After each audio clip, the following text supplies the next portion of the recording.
Governance Priorities Committee for the City of Lloydminster on Monday, August 19, 2019. Meeting to order.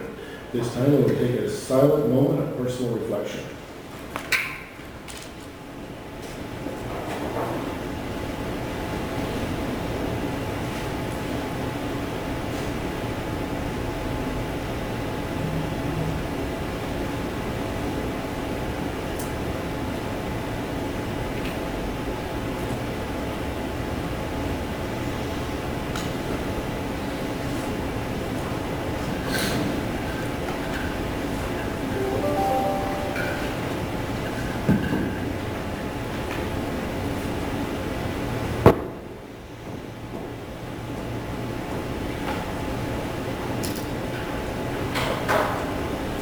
As a reminder, all members of council are obligated to declare a conflict of interest or a pecuniary interest as per section 133 of the Lloydminster Charter regarding any item on this agenda.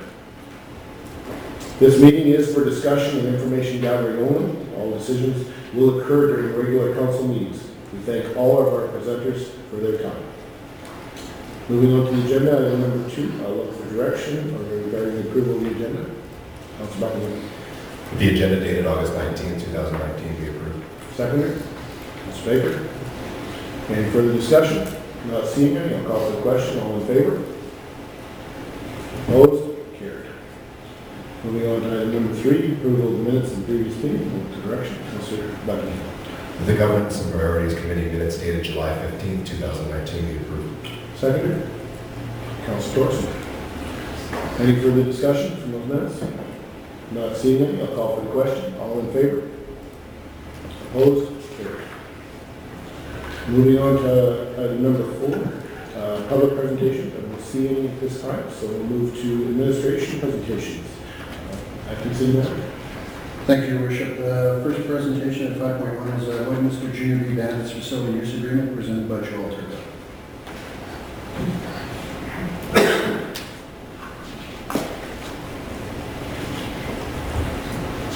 Good afternoon. Good afternoon, Joel. I'm here today to talk to you about the facility agreement with the Lloydminster Junior B Bandits Hockey Association. The Lloydminster Junior B Bandits Association are a well-known community partner whose facility use agreement has expired, having offered the Lloydminster Junior B Bandits the opportunity to enter into a 5-year facility use agreement. At the association's request, administration has worked with them to create a 1-year agreement for the upcoming 2019-2020 hockey season. Once signed, the new agreement will provide the association with an updated pricing structure, team locker room, sponsorship opportunities within the Centennial Civic Center arena. The new agreement includes, but is not limited to, the following: primetime youth rate for games and practice during evenings and weekends, school rate for fieldhouse rentals, youth summer ice rates for fall selection camp, conditioning camps, and hockey schools, student rates for service sports center gym memberships, and civic center auditorium 1-hour meeting only, which will be charged at an hourly rate. No interest will be charged between May 1st, 2019 to December 10th, 2019. The negotiation rates do not include GST and will increase the rental fee prices increase. So options: administration to bring the Junior B Bandit facility use agreement to an upcoming regular council meeting, or administration to bring further information to an upcoming governance and priority committee meeting.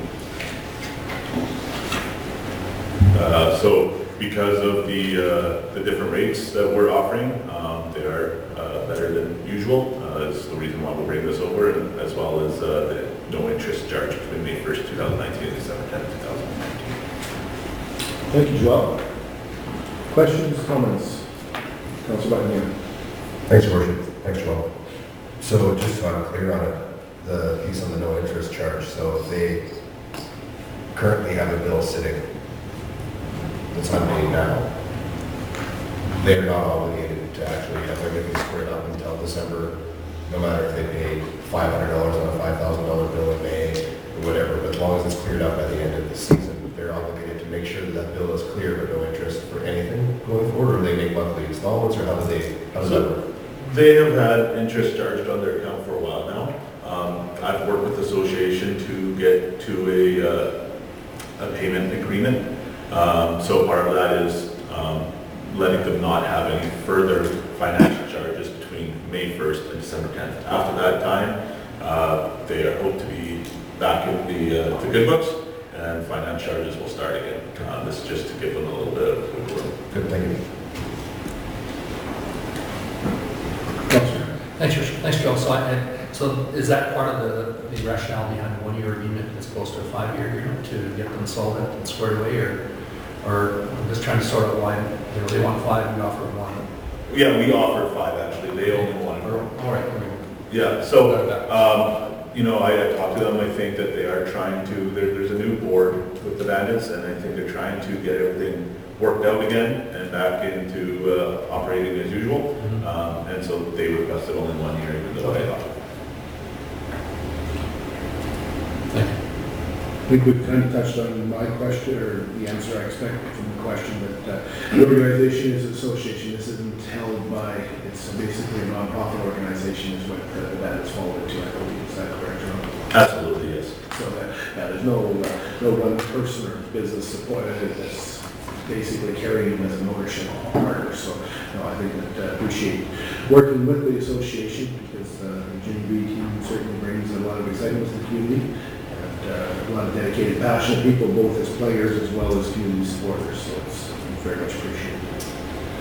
Any other questions, Councillor? Just on the opportunities for fundraising or revenue coming in from these at the Civic Center, what kind of opportunities do they have? Yeah, so I mean, they have some sponsorship, not to the same level as the Junior A team, but they do own some spots of sponsorship which they're able to sell and gain the revenue from.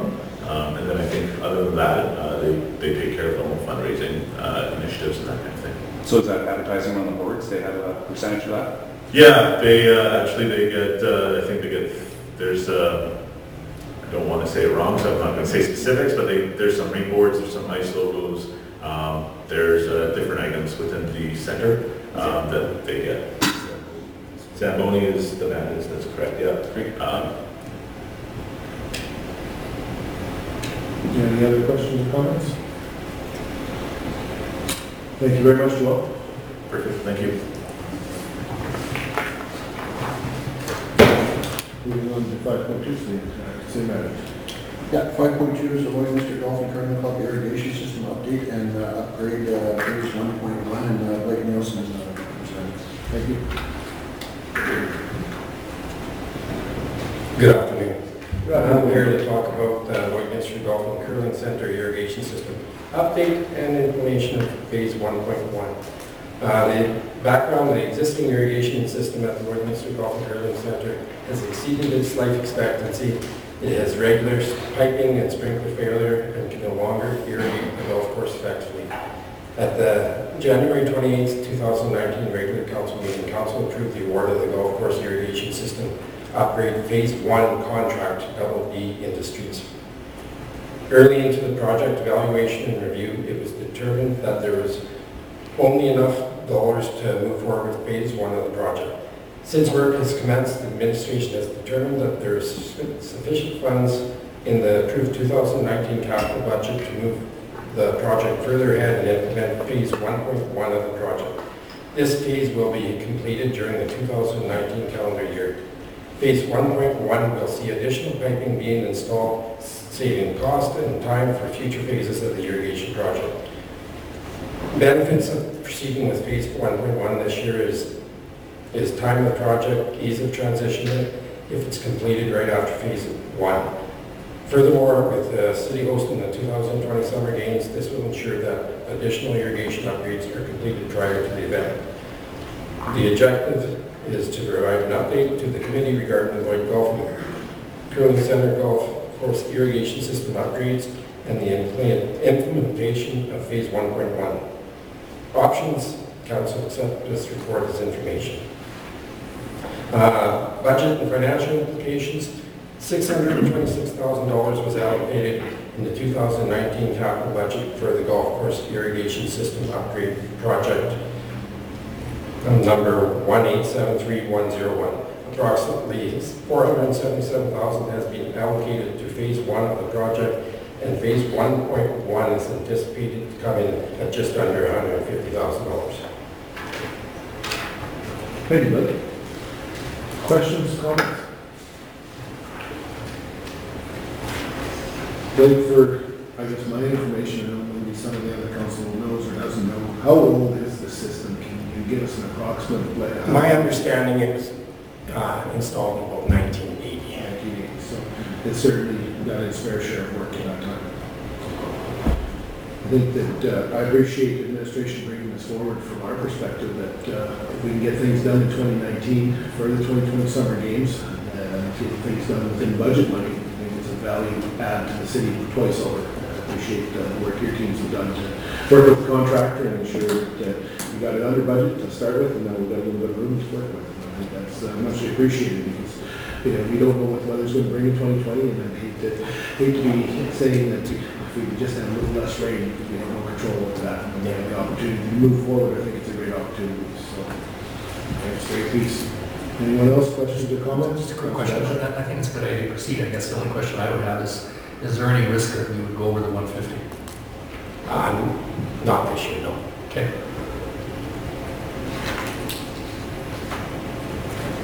Any other questions or comments? Not seeing any. Thank you very much, Bill.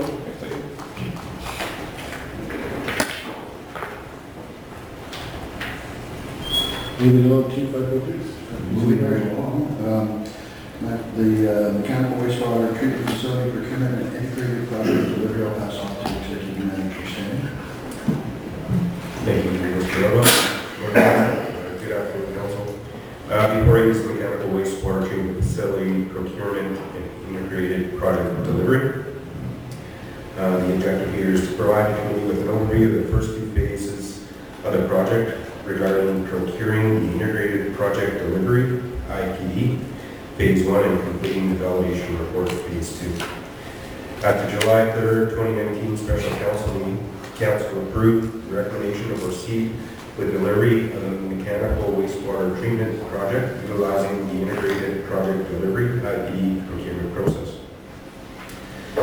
Through initial investigations on the complexity of the project and the procurement, the goals and services within the IPD environment, administration has identified a procurement process that will be slightly different than the city's current purchasing and procurement policy.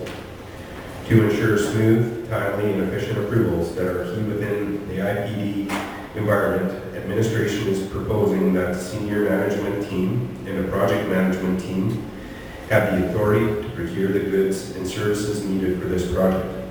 These teams will have specific guidelines that follow the same process in the city's purchasing and procurement policy. The changes are that these two teams will have the authority to procure goods and services required for the maximum cost, which is today set at $81.5 million. The total cost will be reevaluated once the validation report is provided to council. All decisions will be aligned with the goals, opportunities, and constraints as identified by the city's steering committee for the wastewater treatment plant project. Phase 2 will involve the completion of the validation report. The report will provide the findings of the IPD team and how it sees completing the construction of the facility, cost, and time to complete. This report becomes the foundation for the work that will follow. The report will be brought forward to council for review and approval prior to detailed design and construction. Additionally, as thorough the progression of the project, updates will be brought forward to future GBC meetings and update council and the public on progress. Currently, the city has $9 million allocated in the 2019 capital budget, and annual budgets will continue to be established and aligned with the development of the project, and all contracts and agreements will be reviewed by legal counsel. Source of funding for the project, as everybody should be very well aware, Canada, Alberta, Provincial Territory Infrastructure Components, Small Communities Fund, $6 million. Canada, Saskatchewan Provincial Territorial Infrastructure Component, National and Regional Projects, $24,200,000. Alberta Municipal Water Wastewater Partnership, $9,700,000. The Canada, Alberta Investing in Canada Infrastructure, $9,078,915. Leaving the City of Lloydminster through borrowing to allocate $32,521,000 $85 for a total $81,500,000. Conditions, so environmental implications, conditions and deadline imposed by Saskatchewan Water Security Agency and Environment Canada will result in fines and penalties if not adhered to. We also have Dion Miller from ISL Engineering, who is going to come forward now and give a presentation on the IDP process. And if there's any questions, we will answer them following the presentation. Thanks, Executive Manager. Welcome. Thank you, Your Worship. Thank you, Council. So I'll go through the IPD presentation. This is not an extensive or overarching and all things on IPD. But I'm just doing the first initial stages of the project just to give you some background and we can make the right decisions. So on the agenda today for my presentation is a little bit about the IPD team. How do you procure this team? How do you assemble this team? Once you have that team assembled, how is this project team managed? Right? Then there's the owner's requirements, goals, and constraints. This is something that was identified by the city's steering committee and was developed into a set of 10 bullets with 3 sub-bullets on each of them explaining what your requirements, goals, and constraints are for this project. I'll go into the CCDC 30, which is the Canadian Construction Documents Committee, document number 30, and it's all about integrated project delivery, the IPD. And it is broken down into 4 phases. I'll really touch on the validation phase, and I'll briefly touch on design, procurement, construction, and the warranty phases. I'll then just explain a little bit more about how council will have involvement in this project, and then a quick anticipated schedule that we see how this project is going to evolve. So the IPD team is first and foremost assembled as a party, a tri-party, which is the owner, the consultant, and the contractor. And then other parties are added to this agreement. They're either an other party or an added party. The only difference between the two is one is added at the time of signing the agreement. The added party is done after the signing of the agreement. And a lot of this will become a little more clearer as we go forward. So when we sign this agreement, we'll have the City of Lloydminster as a signatory. We'll have ISL Engineering and Land Services as the consultant. We'll have an IPD general contractor, which is being procured right now, and it should come to council by Monday next week. There's the technology vendor, and then there'll be all the others to be added to it. And we'll all sign this agreement later this year. So to explain IPD, really, you're signing around this CCDC 30 agreement, and this circle is everybody that is sharing, putting their profit at risk for this project. So these people are heavily invested in this project. First and foremost, the City of Lloydminster. There is your consultant, which is ISL Engineering, is already being procured competitively through the process of owner's engineer. And we are in the process of procuring the contractor. That's the tri-party, the initial part of the agreement. We're adding a technology vendor, which we'll bring to council for decision on September 9th.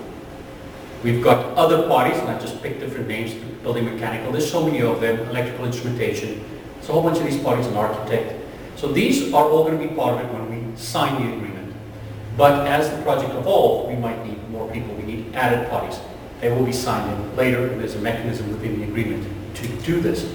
All of these people on this circle, like I said before, are putting their profit at risk. They're incentivized to deliver the best possible product. So assembling the IPD team, we're already going to be signing the tri-party.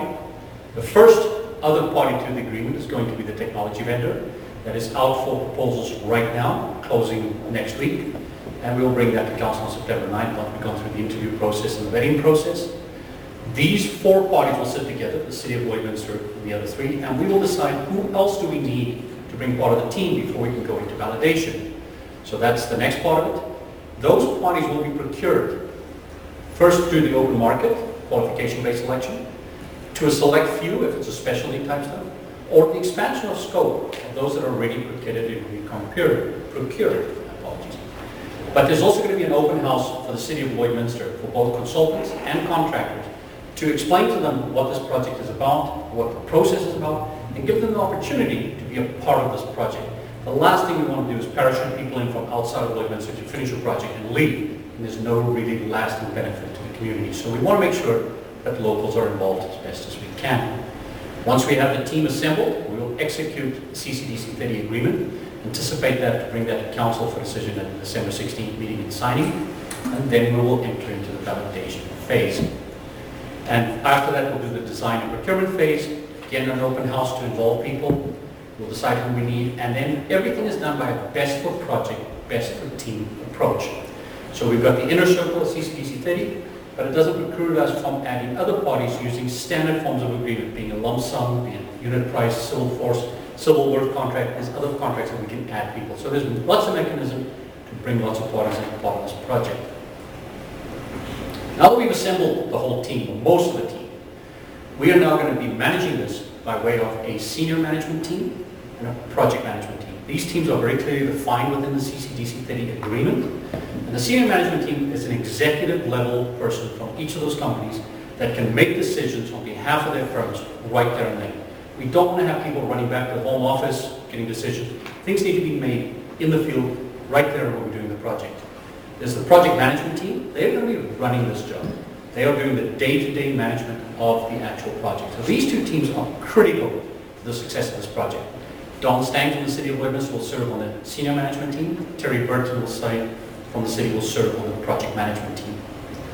Now these two teams have to manage this project effectively, efficiently, and to the best of what Lloydminster needs. And how's that defined? That's done by way of what we call project objectives. I mentioned earlier the owner's requirements, goals, and constraints. That was something that was done with the steering committee. It was maybe 9 months ago. We looked at it with the steering committee, went through a whole values exercise, consolidated all this information, and came up with these 10 bullets. And I will go into those. I do apologize, there's a lot of text on there, but this is paramount to this project. This is how these two teams will be making decisions. This is how you as a council feel comfortable that they're making the right decisions for the City of Lloydminster, because these are all pre-established. And we use ways of choosing by advantages, A3 decision making. These are all collaborative tools to make decisions. And you need these project objectives in order to use those tools. So here's the 5 slides with the owner's requirements, goals, and constraints. I'll just maybe pick a few highlights out of them. But one of the main bullets is project cost. You know, it's $81.5 million is what you have funding for. But we've been put to task that says, can we deliver this project for $75 million or less? So the team is going to go in when they validate this project to say, our goal is not 81.5, our goal is 75. And we're going to try and validate this project to 75 million. It could be 73, it could be 77, but we're going to find what is the right price for this project. And we will sign on the dotted line for that price as a team. Lloyd is part of that. And we will say we're going to deliver the project for that. So we will manage the job in accordance to that. It's not the starting point like a traditional project. The scope changes and things go higher. No. If something goes higher within the project costs more, other things have to cost a little bit less. And we have to find incentives to make this work. So we're managing the job every single day to the budget that's being established. And that's called target value design. So we talked about the 75 million. We're looking at no gold plating. This is not a project that is going to have marble countertops or fancy things within the building. It's a wastewater treatment plant. It needs to be something that people are proud of. We're not going to be going over the top. So it's very clearly stated no gold plating on this project. And if there is additional capital cost, we will evaluate that against operational cost. If we can save 10 million in the life of the project by paying an extra 2 million now, we will bring that forward and you can make the decision if that's the right choice to make right now. So that's project cost. There's environmental resilience and sustainability. So we're looking at a treatment technology or a design to allow for future direct reuse of the water or future direct discharge of the treated effluent elsewhere. So the reclaimed water being utilized elsewhere, and so now it becomes a resource versus a waste product. We are to meet, and the second bullet in here is the most important. This is what started it all. You need to meet the requirements for the effluent quality as set by Saskatchewan Water Security Agency and Environment Canada. And that's where you got the letter which said you've got a deadline or you will be penalized, fined after that point. So that is very important. Third bullet is regarding prairie resilience. So that's a Saskatchewan document all about sustainability. We want to be sustainable and put a climate lens on this project. There's effluent reuse and regional collaboration. Lloyd wants to be a hub and wants to make sure that they serve the surrounding areas and help out. And that's both by potentially treating wastewater from outside the facilities or selling the reclaimed water to people in the surrounding areas. So we use that resource instead of just returning it to the river. Looking at potentially generating revenue from that. So if we can sell that water to a user that's currently bringing water out of the river, this takes off the pressure on that particular system, and adds a revenue stream and a resource or something else. We're always looking at, is there a way to make things better on the project? The city staff is also to gain knowledge and experience regarding this type of delivery process and of wastewater treatment, so they can export that knowledge to the surrounding areas and potentially to the provinces as well. Solids management. When it comes to wastewater treatment, we all think it's liquid. Flush it down, it goes to the wastewater plant. But there's two streams, there's two parts to it. One is liquid and one is solids. And we need to deal with both of them. Now the liquid stream is what we're returning to the river. We have stuff to do with the solids. We want to make sure that whatever we do with the solids does not have a negative impact on the landfill. We want to utilize the solids as a resource versus just a waste product, now and potentially in the future. And it needs to be cost effective, low complexity, because you can get very, very complex processes for dealing with solids. We don't want to burden your staff necessarily with that. So low complexity. Future readiness. The layout and design is to be such that we can easily expand it. The last thing we want to do is hamstring ourselves on the current site, and 20 years from now, we're in trouble and we can't expand it. We want to look at meeting potential future regulatory updates with minimal or no upgrades to the process. So if regulatory authorities make more stringent requirements, you don't have another $10 million bill to try and meet the new requirements. So we want to work to try and make it easily upgradable in the future. Material selection of the facility itself, durable, long-lasting, low operational costs. We're not going to use some exotic product or material to build a facility. We want to use readily available materials. Operational efficiencies. The overall facility has a low long-term operational cost based on the selected technology. There's so many different technologies out there. There's so many ways people say, well, mine's cheaper. We're going to look at what's the right technology that suits Lloydminster, and it's a low operational cost based on that technology. We want to make effective use of existing infrastructure. You've got a headworks building there right now. You've got some screenings. You've got 3 big lagoon cells. That's existing infrastructure. Why build or not reuse that? So we want to try and incorporate that as best as we can.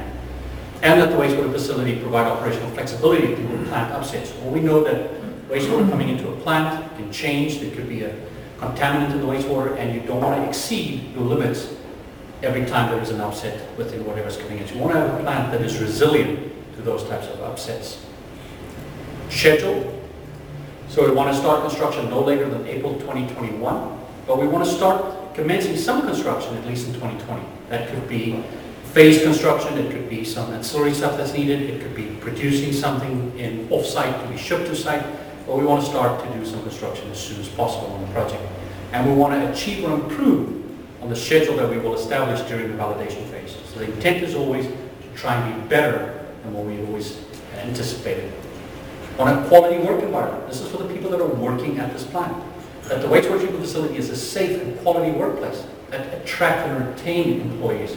It's sometimes very, very difficult to find qualified operators within the province, and having a good facility that they want to work at is important. The staff there need to see a long-term positive and fulfilling career path, and the facility is operator friendly and secure. The last 2 bullets, leadership and innovation and transparency. So we want to integrate people, systems, business structures, practices into a process that collaboratively harnesses the talents and insight from everybody. So it's a very collaborative process, the integrated project delivery. Seeking obtaining excellence in design, construction, and operations, and by us all working together, I'm sure that is very achievable, and is publicly acclaimed. Put Lloydminster on the map for what you've done and how you've done it. And the city of Lloydminster and the public within Lloydminster see and understand the importance of the wastewater treatment facility. So often, we flush the toilet, everything's gone, we empty the sink, we shower, all those water disappears, but it is a very important part of our daily lives. And water is becoming a very important resource. Maybe in Canada not so much because we've got quite a bit of water, but in the rest of the world, it's an important resource. So we want people to understand what's happening at your wastewater facility. Local contractors and suppliers in Lloydminster be given the opportunity to be a part of the project. And at the senior management level, where all of the stuff is open book, it's very, very sensitive information. We're going to share information freely, and we're going to be cognizant of what information is filtered down, because a lot of the information is foiblable, and we want to make sure that we don't divulge anything that we shouldn't. So these 10 bullets is what the steering committee had determined is the owner's requirements, goals, and constraints. This is the starting point for when we bring the rest of the team on board. We're going to take this and we're going to layer on top of this, not change it, we're going to layer on top of this other things that are important to the project and the project team as a whole, and then those are going to be goals and project objectives going forward. Now we're into validation. So we procured the team, we know what the team needs to achieve. Now how do we start achieving them? We start off with the validation phase. So that's an agreement we're going to sign at the end of this year, and we're going to move forward into the project. And it's not design. Validation is purely something that gives you certainty for both the IPD team and the owner that we can build this product for this cost, this schedule, this quality, and we're going to sign on the bottom line that we can do this. So we're going to do just enough work to be able to give that certainty to everybody. Some things are going to be designed in depth, some things are going to be not at all designed, and we're going to work with the estimators to determine what do we need. So there's going to be a base program in terms of quality, quantity, functionality, aesthetics, sustainability. There's going to be a base target cost, in this case 75 million. We're going to have a milestone schedule. We're going to have a risk pool that people are saying each of these companies are putting this at risk. So if we mess up on this job, everybody loses their profit on this project. It's not a design, it is purely something to give us certainty. The team takes all the available information, we start exploring solutions, design begins to evolve, and everything is structured in such a way that we can prepare a validation report. And that validation report will come to council. I won't go into too much depth, but this is right out of the agreement. It very clearly states what the different headings are within the validation report. Everything starting from project history, it goes into the schedule, it goes into the risk pool, costs, everything else related to the project, contract insurance, security. A lot of things are covered in this agreement. But last of all, it confirms the commitment of the IPD team to meeting what is required for this project. And once we have that, we can go forward with that information.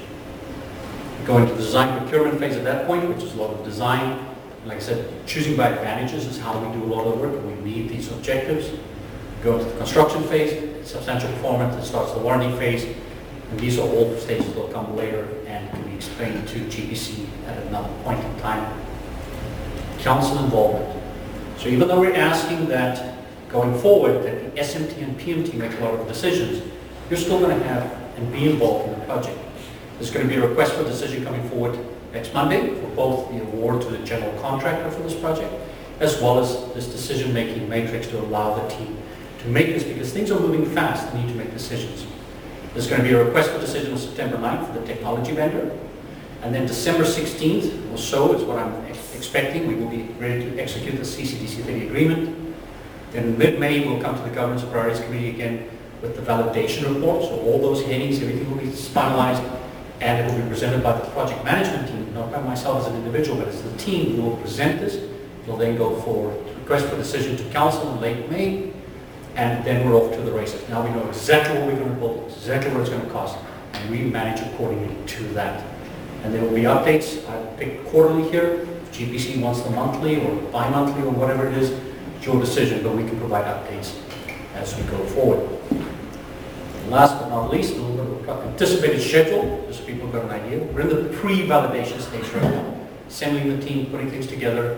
And really validation starts when you sign this CCDC 30 agreement. Saying mid-December, Christmas is coming, so we're going to start early in the new year. About 2 quarters for that. About a year for the design. It's going to be some overlap with the construction. And we're looking at finishing up in about the 3rd quarter of 2023. And after that is the 1-year warranty phase. So, I know there's a lot of information for you to digest. I'm quite happy to answer any questions you might have. Thank you, Dion. Thank you, Manager Sen. Questions, comments? Councilor Baker. Excuse me, thank you very much. Appreciate it, Excuse me. The program that's been afforded to council today has been in the works for some time. And I think what's important is, firstly, the council believes in it, and I think we're there, but that's my opinion. But we'll see. But what's important is that our public understands the program. And I think that it's been well executed the way it's been presented, and it will become more apparent to the public what's going to happen as time goes on here. Yes. To say it's simple would be wrong. It's not simple, it's very complicated in the sense that you're not dealing with $5 bills, you're dealing with $80 million. But what's more important that from past experience in life, I've found out that fixed price contracts have to be perfectly designed to work out, and it never happens. There's always a ton of extras. In this way, we have room to deal with those kind of issues. And you get what you pay for. That's the way I see it. I think it's monumental for the city to take this approach on these mega projects, which is a mega project to our city. It may not be to Toronto, but it certainly is to our community and the surrounding district, Your Worship. And the forethought and thinking that went into this on behalf of everyone that's responsible for delivering this program, I've been extremely impressed with the professionalism and things that have taken place in this whole project. I know it'll seem strange to a lot of people just what's going on, but in time, with study, you will figure it out. And I think at the end of the day, the real reward is, it's more than just a effluent treating plant. It's what are we going to do with the effluent after we treat it? What are we going to do with long-term maintenance? What are we going to do with all operation costs and replacement cost of parts and pieces? And that's all covered in the proposal, how we're going to deal with those things. And in so many cases, I think that a lot of that stuff isn't really looked at in construction projects. And just to end, if I may, Your Worship, this is not a brand new thing that's going to happen here. It's happened in other places. And Mr. Miller has been involved with those kinds of projects, and he understands them and has done a great job of showing us how they can work. And certainly our administration has been in up to here to learn it, and I appreciate that as well. And I certainly support the way you're going and what you're trying to do. And ultimately, we need a new effluent treatment plant, and thanks to everybody that's got it to this stage. Thank you, Your Worship. Thanks, Councilor Buckingham. Hey, Your Worship. Thanks, Leon. I think it's worth noting again in here, I've spoke to this a couple of times. Everything that Councilor Baker said is completely on point by me as well. The other part of it is the regionalized piece here, where it speaks to it there, that we're going to have the opportunity to potentially do some regional work, not only in maybe taking effluent, like we have this discussion ongoing from the west coming in, but also other opportunities that could help to offset what inevitably is going to cost more to run. This plant will cost more to run than the other plant did. It does different things. So the fact that we've gone around this and looked at all of those opportunities and continue to look at those opportunities, I think is very, very, very key. The other thing about it is it's very exciting to be a part of this and watch how well our team has put this all together. And just correct me if I'm wrong, this type of delivery method hasn't really been done a whole lot in this type of work. We've talked about hospitals and bigger infrastructure projects where it's been done. But here we are in the city of Lloydminster on the cutting edge of something that I think hasn't really been done in very many water use facilities. Is that correct? So IPD is not cutting edge, but applying IPD to water and wastewater, yes. That is new. I believe we're the first in Canada, and might even be the first in North America, that we've applied this type of delivery process to a water and wastewater project. But it's not, I always hate to use the word cutting edge because some people assume a certain amount of risk with it. I think it is innovative, but it's not necessarily risky. I think it's just the right amount of risk and the right approach of what we're trying to do. Yeah, so we talk about that. We talk about it in here. There's a line in here that talks about being able to take that educational piece that everybody is gaining from this and even deploying that regionally. Yes. And I'm really excited about regional partnerships and things that we can do to be a leader in the community locally and a leader in the region, and in this case, perhaps the country. So thanks everybody for their work. It's very exciting. I've never been excited to spend $81 million in my life. But we have to do it. And if we're going to do it, everything that I've seen so far has been exceptional. So thanks for all your work so far. Councilor Dorsey. Thank you, Your Worship. So, yeah, I'd say I agree with all the statements so far. The only thing I'd like to add is just as far as reading through the goals and all the parts and pieces that were established by the steering committee, they seem like they're all really on point in terms of what this project needs to do at the end of the day. And then the project management team can take that, and as things come through, they'll use these as the test to say, okay, is this doing what we need it to do? At what cost?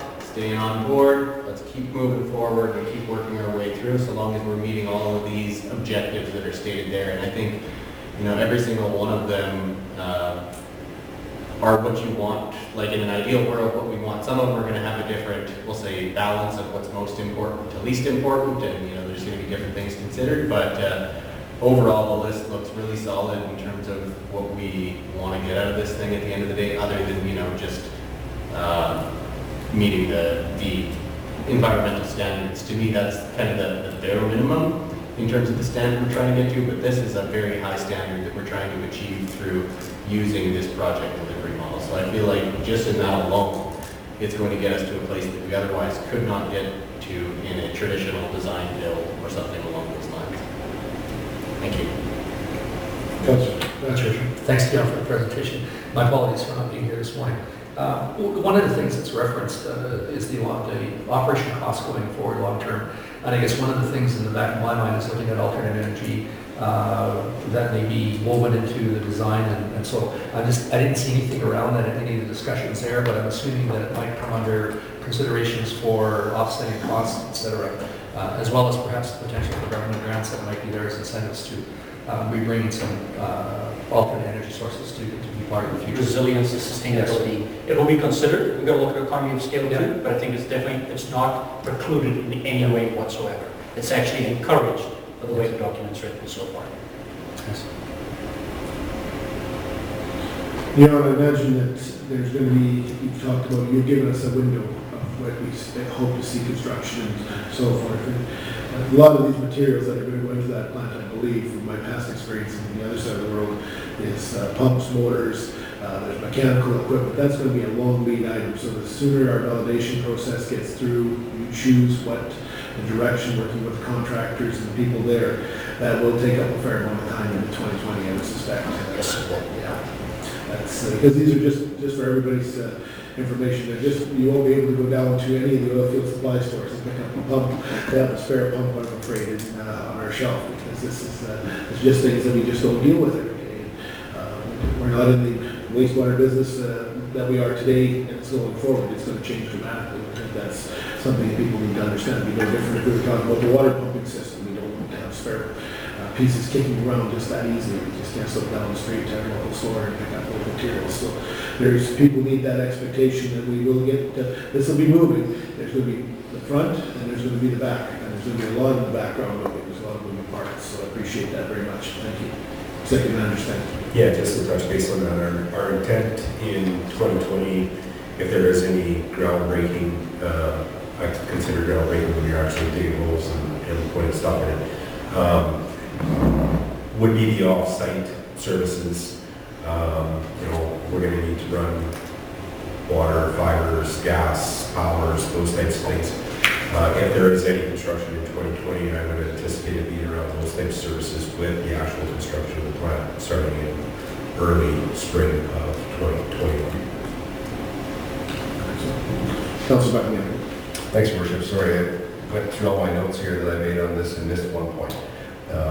It's also very exciting to me, and I think, not exciting, it's important. It's really important.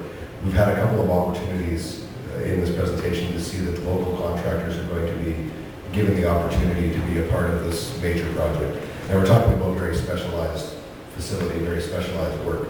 But there's a couple of different opportunities here that I just wanted to say publicly, that maybe ask those contractors that have an interest in this type of thing to pay attention for these open houses and things that are coming up, because if we can get some of this stuff done locally, that's a big deal. For you spoke to it in your presentation about the long-lasting effect of things. That's employment, that's revenue for these companies. So I think it's important to note in here that those things are happening and those abilities are going to be there. Somebody within our community can provide those types of products, and that to me is another key point.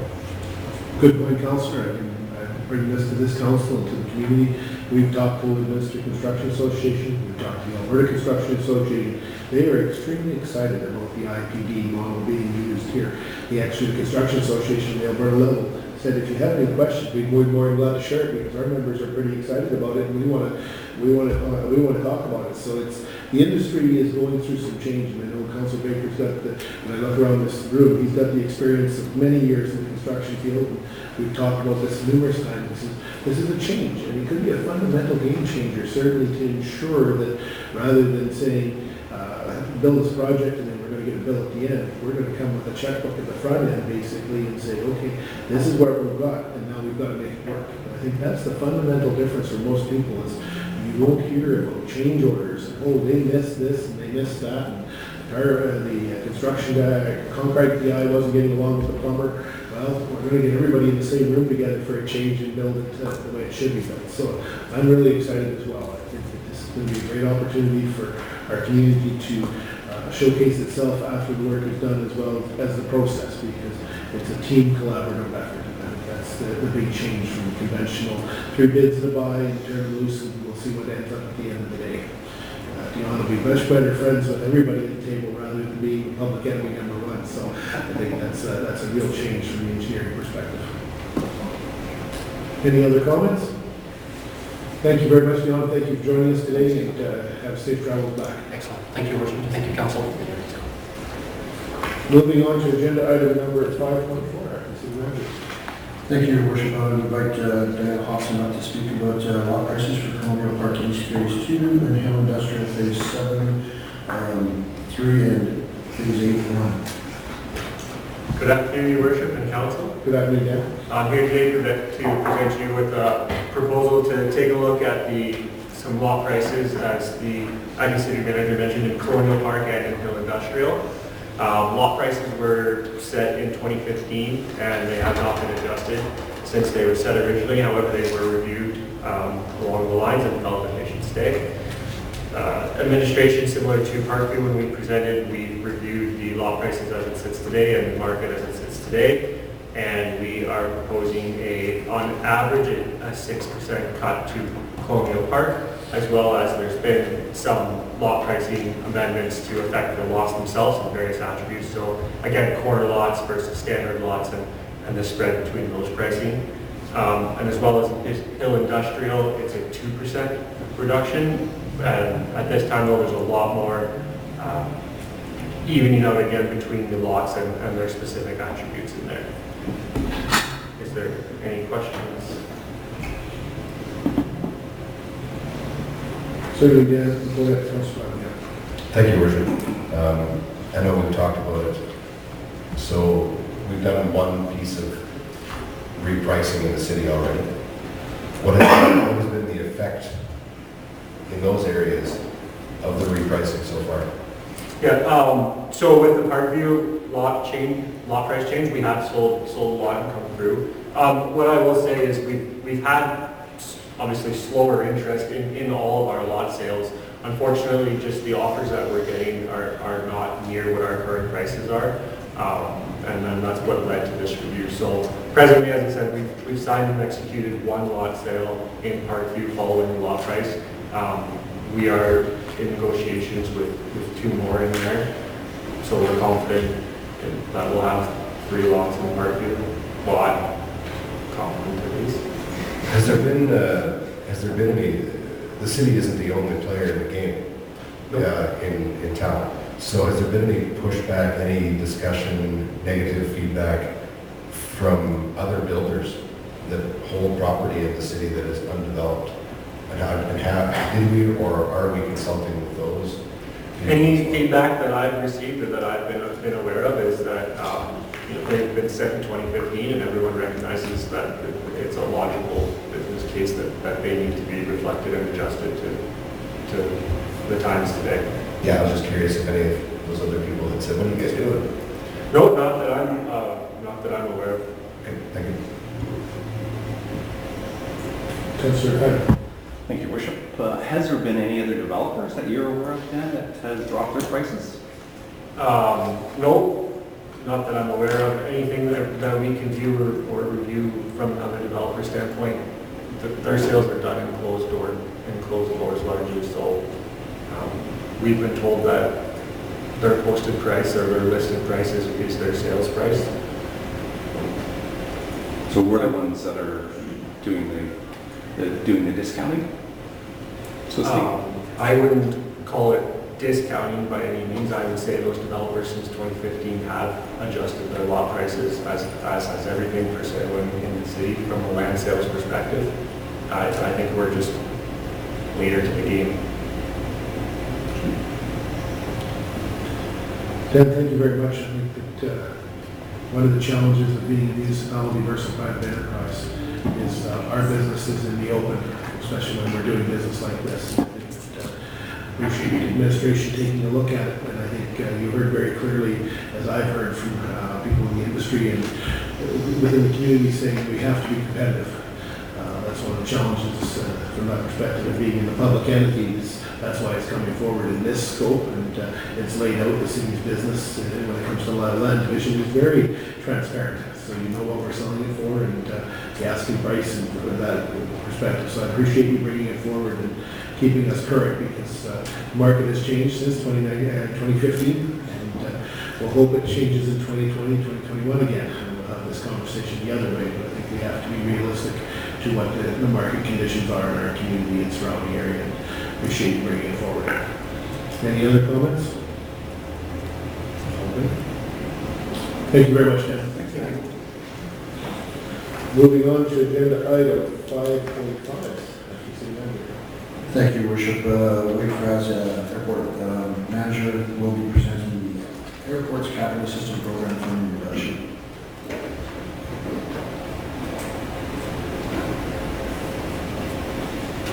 Your Worship, Council members. Good afternoon, Ray. We're here to supply you guys with some information, the Airport Capital Assistance Program. The administration has been advised that $45,039.50 is not eligible for reimbursement on this ACAP Airport Capital Assistance Program funding.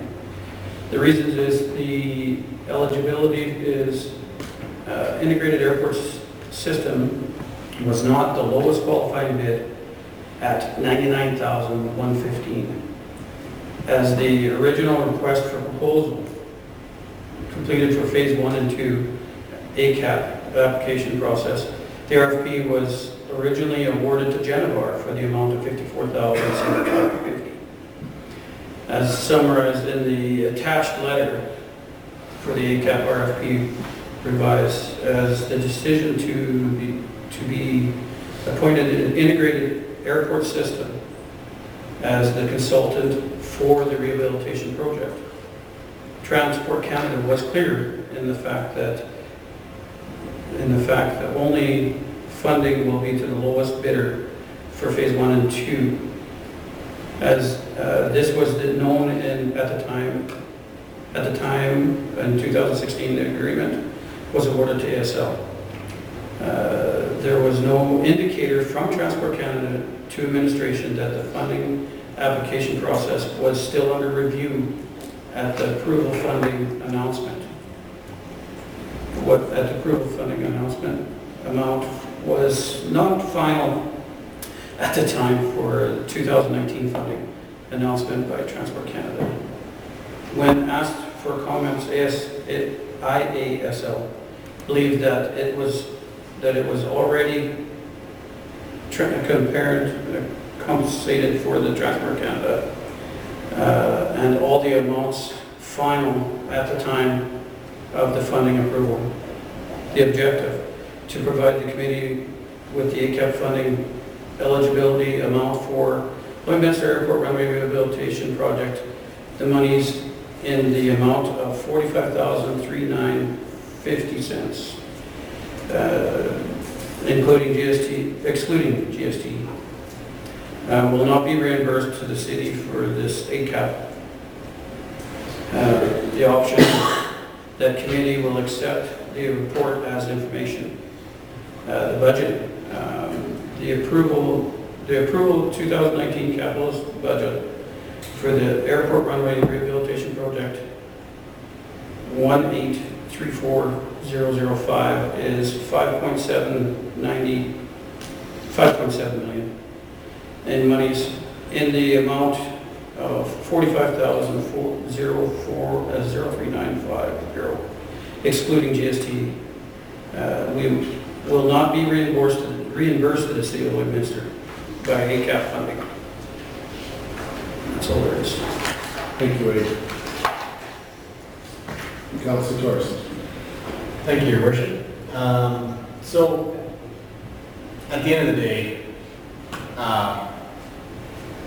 45,000 not being eligible for the project, even though we still got the 5.7 million in funding, not the biggest deal in the world, although on a personal level, I do find this to be extremely irritating based on the circumstances within the letter that was attached to this. That essentially the original engineer was fired off of the project, more or less, was what I get. Because of them no longer meeting our standards, which means, technically they were no longer qualified to do the job based on those standards. Therefore, they are no longer eligible to even be on that project. So I disagree with where they ended on. And if there's any way we can write an additional letter to say, hey, this isn't fair, we shouldn't have this $45,000 not eligible, I think that we should, because in principle I disagree with it. And $45,000 is likely worth a little bit of our time to try and recapture based on the circumstances surrounding this.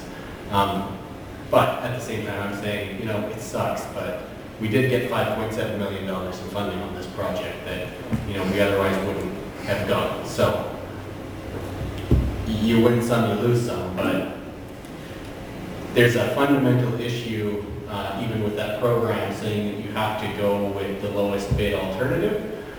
When you're getting services, you can buy all sorts of different services from a third party, and some will result in a project cost that is 3 times the size overall of what you otherwise would have spent if you would have spent your money on a high-quality consultant. So I disagree in principle with the idea that you would have to go with the lowest cost alternative. I'm wondering if there's some option in the future, though, of going through a different model as far as procurement and going through the RFQ process first to ensure that you're only getting bids from qualified suppliers to begin with. And you go through a model like that, and then there's an invitation to quote after you do the request for qualifications. You wouldn't run into this scenario where you get someone who is not qualified to do it or doesn't meet our standards as an organization to even be able to bid in the first time and sewer the entire thing and make it cost us $45,000. That's all. Any comments, Executive Manager Singh? Yeah, I think those comments are very valid, and an approach we definitely would be considered if we ever get to this position again. Thank you. Councilor Baker. Thank you, Your Worship. Am I live? Yeah. Yeah, thank you. I guess this whole thing upsets me when I read it.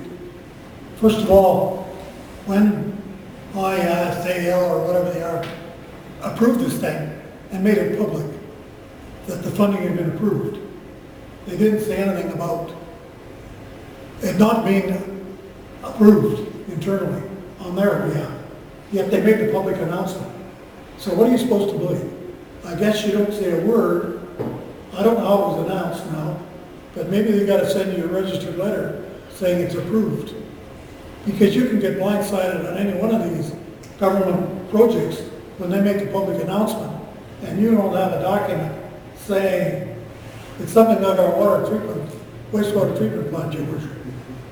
They're saying it's approved, but really it's not. And I think that there's something very wrong with that. Number 2 is, if you get a contractor that bids on it, and they say that the low dye must be used, and they're not really qualified, you may have a stamp that says you're okay, but if you're not capable of doing the job, like hiring an electrical engineer to do a mechanical engineering job, it doesn't work. Or an oil engineer doing a structural job, it doesn't work. They're not qualified.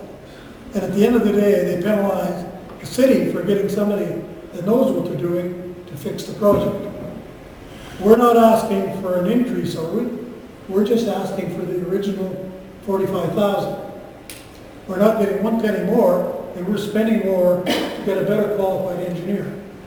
And I think we could make an argument with that, with our MPs, and show them what's going on. It might have to come through the city manager's office and the mayor's office, but that's fundamentally wrong. If they made an announcement, I haven't seen the documents, it doesn't matter. If they said it was approved, you have to believe somebody. And I think it's just, somebody is pulling a, what do you call it, a red herring or something? Bastard. Whatever it is, which is absolutely ridiculous. If you're asking for 45,000 more without approval, I might see their point, because they never approved it.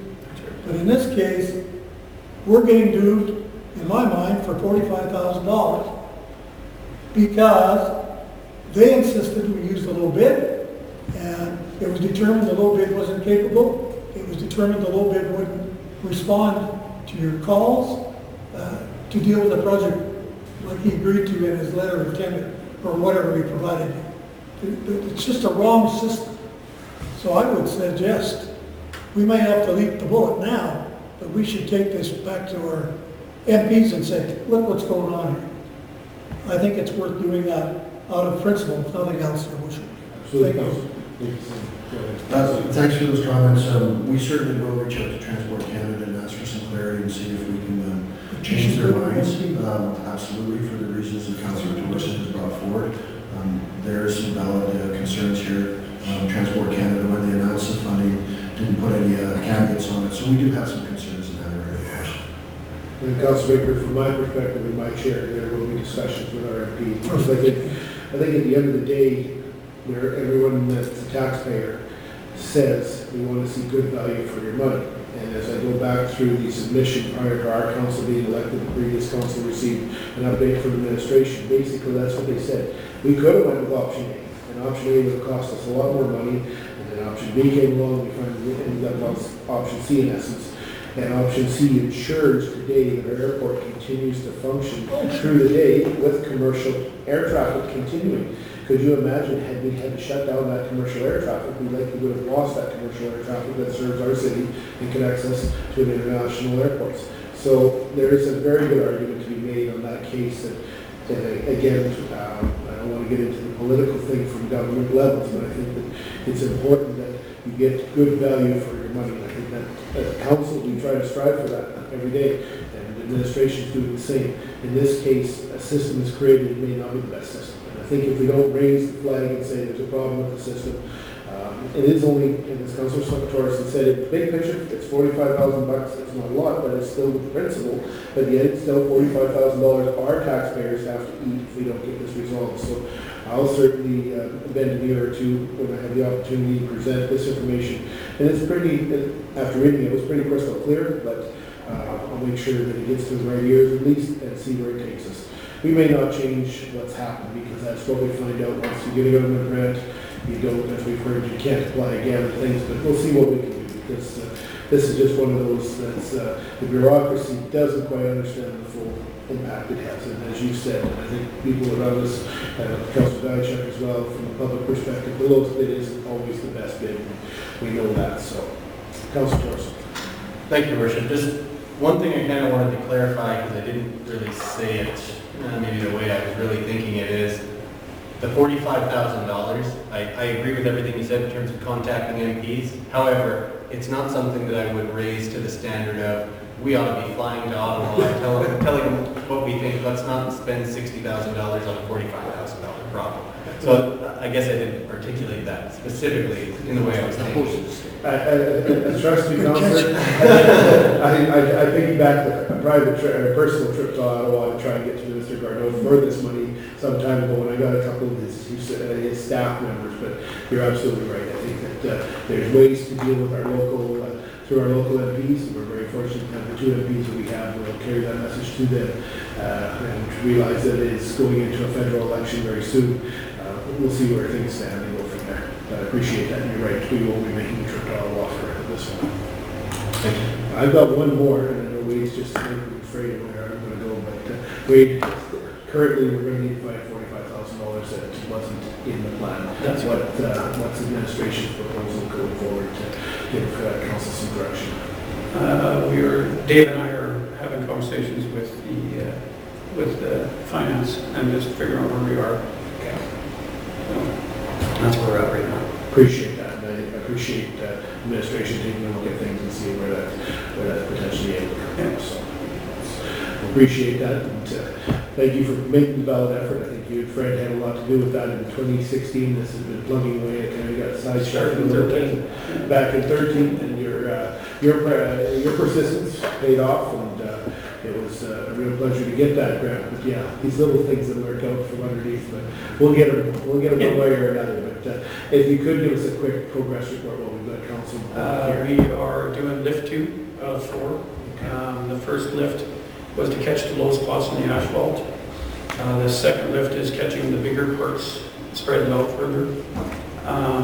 We look like we'll be done paving August 30th, and then painting and the dirt work on the sides, as long as we don't get any more rain. We'll keep our fingers crossed. And I was on the understanding of this, again, we make sure we got it in the public. It has not affected our daily service. The airport is functional throughout the day for multiple things. Yeah, we've been working pretty hard to try and keep the runway open. Whether we get cracks that are open, we have to wait on plate, steel plates for them to drive over. So excellent. Well, thanks for the extra work, because I know you folks have been putting in some extra time and working with the contractor and Mother Nature and doing the best you can. It's kind of welcome to Dave Henning's world on a daily basis, and James. But thank you for your efforts, and I know you and the staff out there put in a great deal of time, and appreciate it very much for your efforts. We get a lot of compliments about our daily service in Calgary, and it's great. So keep up the good work. all right, Thanks very much. thanks. Moving on to agenda 5.6. For the next item, I'll pass to the executive manager's meeting.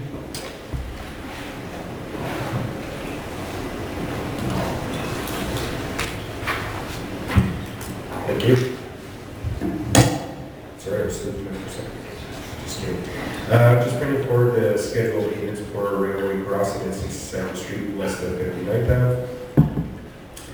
The City of Lloydminster has a number of at-grade crossings, Canadian Pacific Railway and Canadian National Railway right-of-ways. On January 23rd, 2019, administration received a quote to replace the surfacing of the grade crossing at 62nd Street west of 59th Avenue, which is part of CP's ongoing maintenance program. The scope of the work required involves the complete removal of the crossing surface, rails, ties, and ballast down to subgrade. The crossing will then be rebuilt with new material. As per Board Order 1990 R405, 1990, the Road Authority is responsible for 100% of the cost of this replacement. The work is estimated at $81,362.11 as provided by CP Rail on the attachment. This includes labor, material, equipment costs, Canadian Transport Authority overheads plus applicable taxes. These costs are only an estimate and are subject to change. Once the work is completed, an invoice for the City of Lloydminster share will be forwarded. The work is currently planned for September 4th to September 6th, 2019.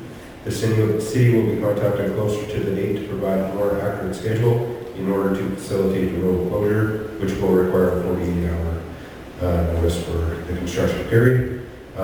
Prior to Dave going on vacation, he had indicated that it doesn't look like that date is going to happen. They're hoping to hear by the end of this week, early next week, of when the construction is going to take place. And from my understanding, it's still anticipated in September, just don't know the exact date yet. Administration does not have control over the schedule, scope, or cost of the CP at-grade crossing work. Works are initiated, scheduled, and completed by Canadian Pacific Railway for the safety and regulatory purposes and billed to the city per the grade crossing agreements. The actual work may vary from the estimated cost of work during construction, and the city will be paid for actual costs. Governance and priority implications. Per Board Order 1990 R405 1990, the Road Authority is responsible for 100% of the costs associated with this replacement. Budget implications. In the past, during scheduled maintenance of railway crossings, the Lloydminster crews would have managed the flagging, and the city would have paid for the asphalt repaired through the asphalt operating budget, with CP Rail and Canadian Pacific Rail paying the remaining costs. Administration will be recommending funding the costs associated for the scheduled maintenance of the railway crossing in the amount of $81,362.11 and a contingency allowance in the amount of $8,135.21 to be funded through the 2019 capital budget expected year-end surplus.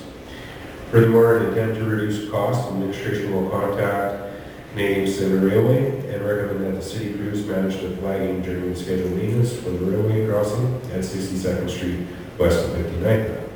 This approach for scheduled maintenance is new to the city of Lloydminster this year and will be standard. It will be the standard moving forward. It is anticipated that moving forward, administration will include approximately $100,000 a year in future budgets in order to ensure there are sufficient funds available for railway crossing upgrades. It should be noted each crossing that requires scheduled maintenance will be evaluated differently. I'll pass it back to you, Your Worship, if there's any questions. Thank you, Executive Manager. Questions, Councilor Corson? Thank you, Your Worship. I understand the strategy moving forward of including $100,000 a year so that we can capture something within our budget in case something comes up. But I'm wondering if, on a more practical sense, if we can get some sort of communication happening with CP Rail earlier than that, so that we can have an idea of which ones they're actually doing. Just because it seems it seems awfully impractical this year to be adding this to the overall budget this late in the game, because we got a letter in January, whereas our budget was approved in December, that we're now going to be adding this, which meant that we had to likely reduce something else we were doing during the year.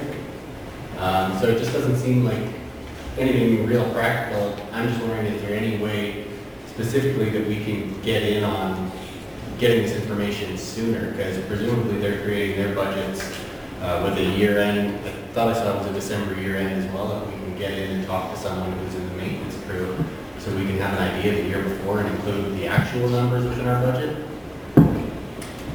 Yeah, thank you, Councillor. It's not something I'm very up to speed on with regards to the process that CP Rail brings their crossing agreements forward. That's something I'll talk to Dave anybody's back from vacation and see what kind of processes are in place to allow that. From my understanding, the process changed a little bit this year with regards to how and when municipalities are responsible for these upgraded crossings. I know we used to pay up into the right-of-way, but not necessarily through the right-of-way. And I think that's one of the major changes that happened this year that caught us a little off guard, which is why it's taken so long to get it to this point. We've been working with CP to understand why the city is responsible for those costs, proven documentation to show that it is our responsibility. So we've done a lot of work on the back end to try and ensure these are actually our costs, which they are.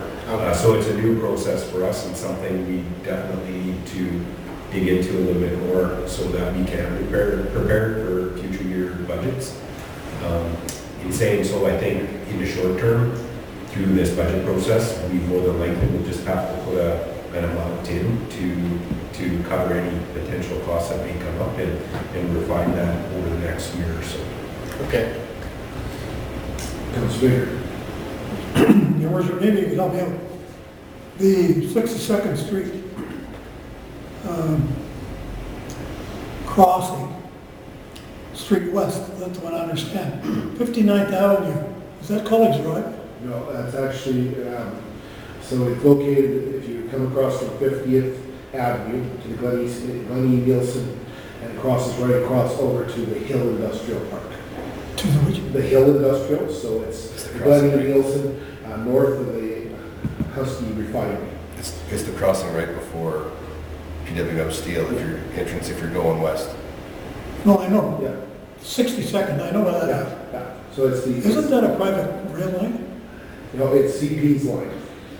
Well, CP put that line out. The line itself until it reaches They were gonna take it out right into town. yeah. From what I understand, it is still CP's line, yeah, because there's a siding off that line, but there is still CP line to the end where the dogs or the stops that they have installed.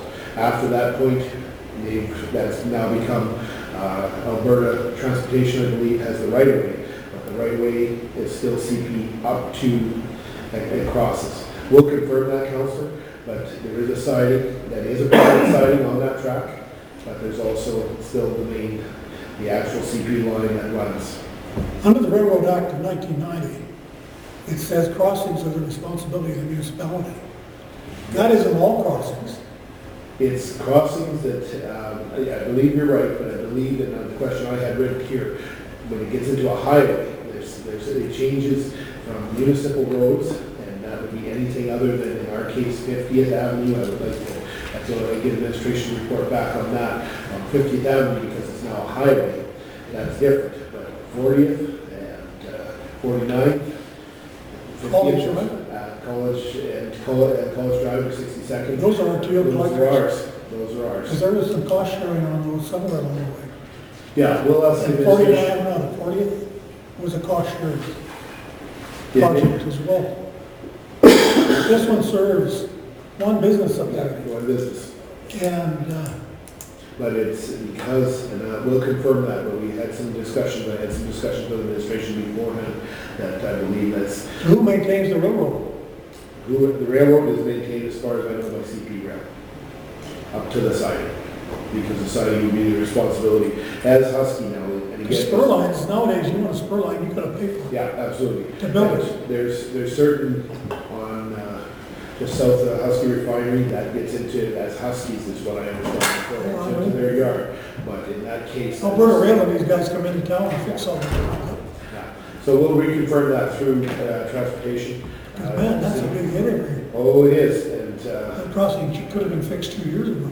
well, and it's the problem we run into, and it wasn't alluded to by Executive Manager. It's signed now. The railroad, as much respect as I have for them, they also do it on their We're gonna time, figure out how their to do schedule. that stuff. Yeah, and we'll dig into that to be absolutely sure, but the initial investigation was it is CP line, and they have the ability to dictate that to us. And again, 1990 was another bad year for our city, because the federal government downloaded one more time from Transport Canada, and through that portion of it, that we're stuck with it. Just curious.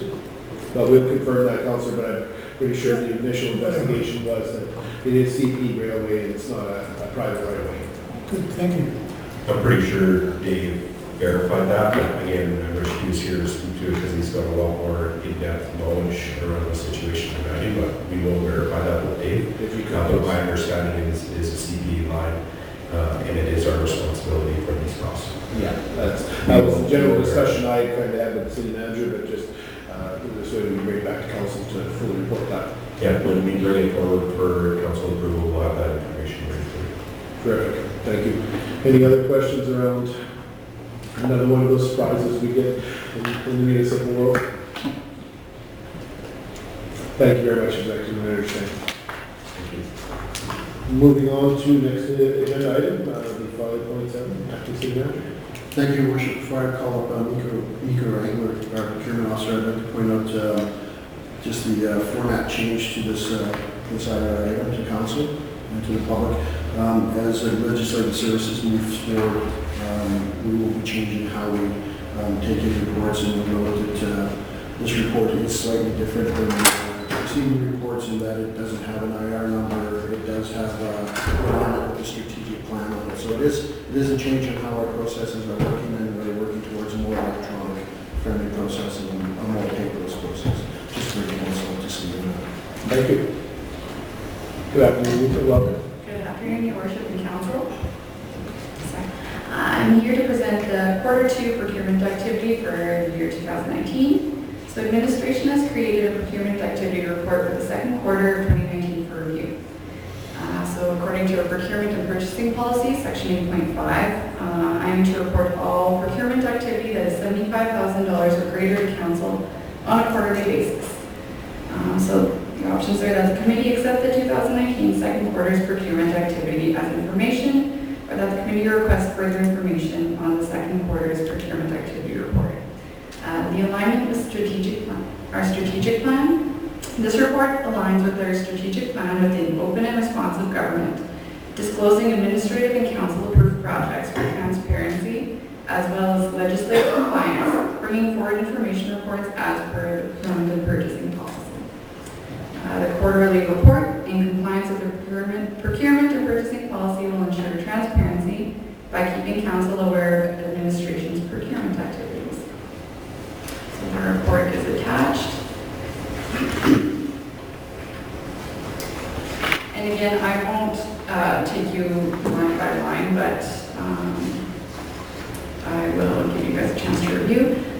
So this should say, sorry, my first page there should say 2019 purchasing activity, and it's 2018. But this report is intended to provide you with updates, as well as any urgent change order approvals that I will be reporting.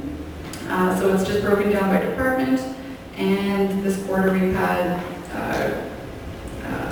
procurement from community development services and operations that were above $75,000, at or above $75,000. So just one line item I would like to direct your attention to.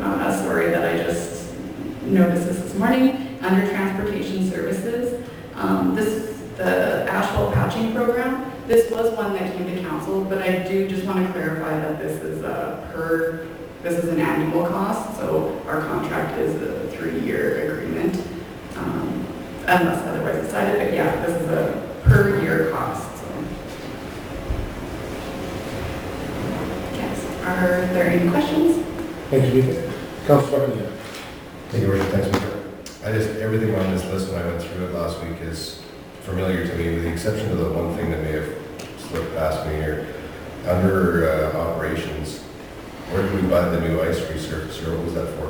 Yes, that's the Zamboni, so that we purchased that for, I'm not exactly sure where it's going to be situated, but... That's a Zamboni though. Yeah, absolutely. Yeah, I was just thinking that as we're changing things at the LGCC, turning over equipment, wondered if that was a new piece of equipment that we had there, but it's for ice services. Gotcha.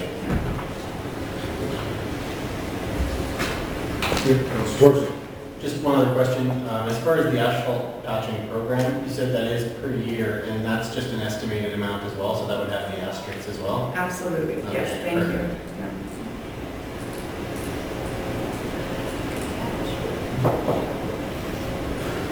you. Any other questions or comments?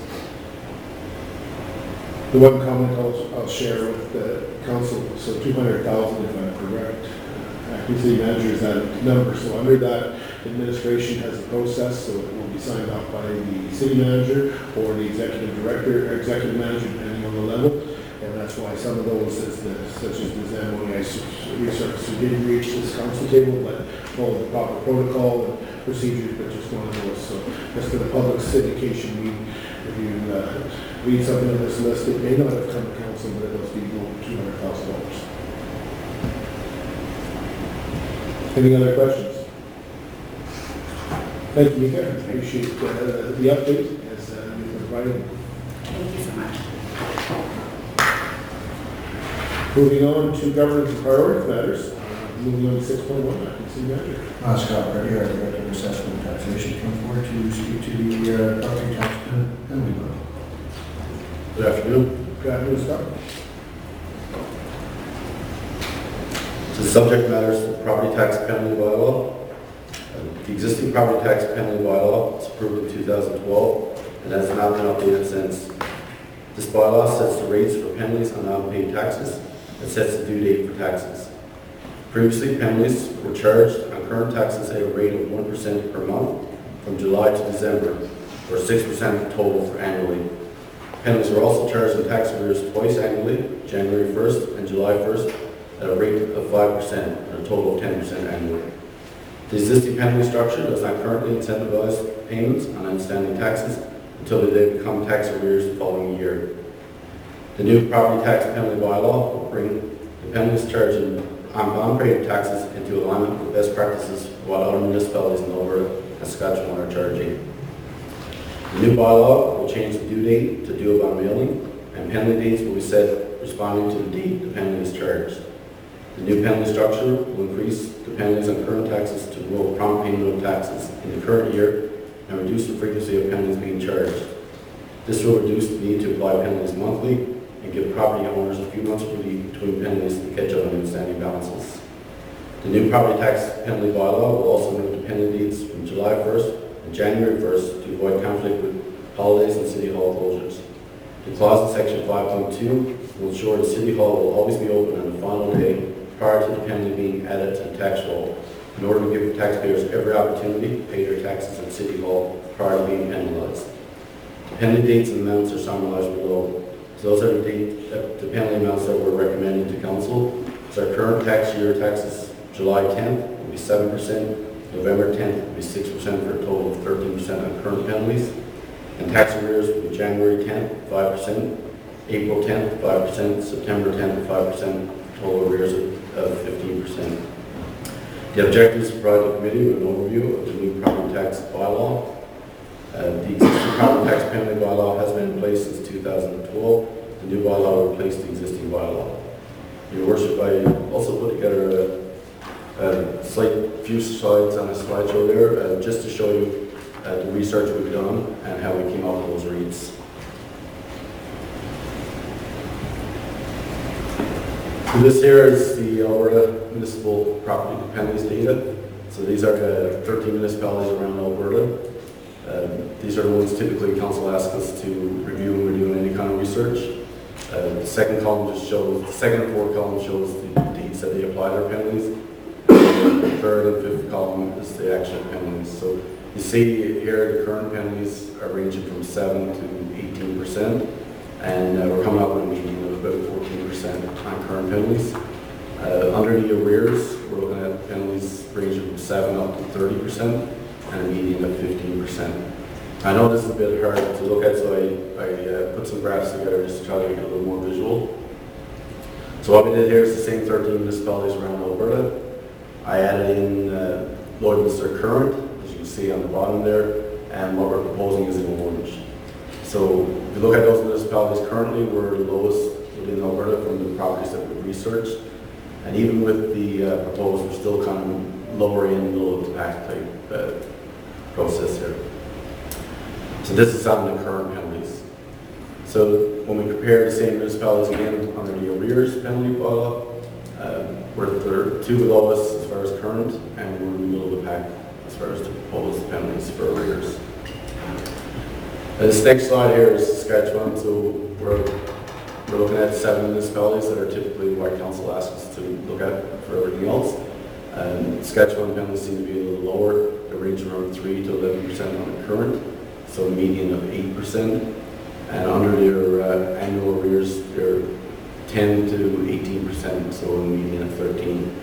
So I did the same thing with the put it in a graph here. So you can see currently we had 3 municipalities below us. Under the current penalty structure now, we would be top among those 7 municipalities for current. And this is the arrears penalties. We're showing one below us, but we're actually, it's the same as them. We're both at 10%. And under the proposed, we would be towards the middle of the pack. So that's just to give you an idea of how we came up with the rates that I'm bringing forward in the IR today. Do you have any questions? Back to you, Your Worship. Thank you, Scott. Questions, comments?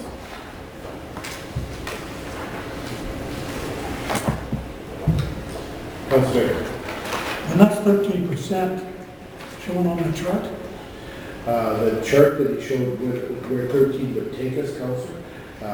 So this is that anomaly in Alberta. We are now in the middle of the path.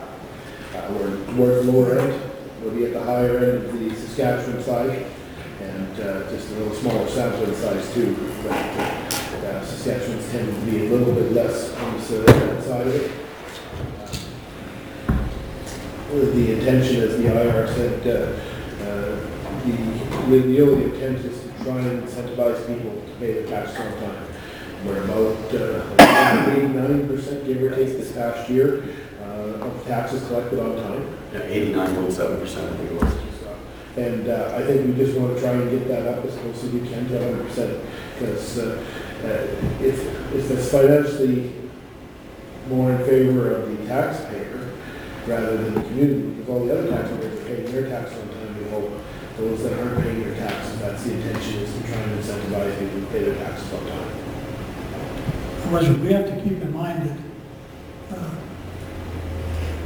we still have people that are struggling in the city, Absolutely.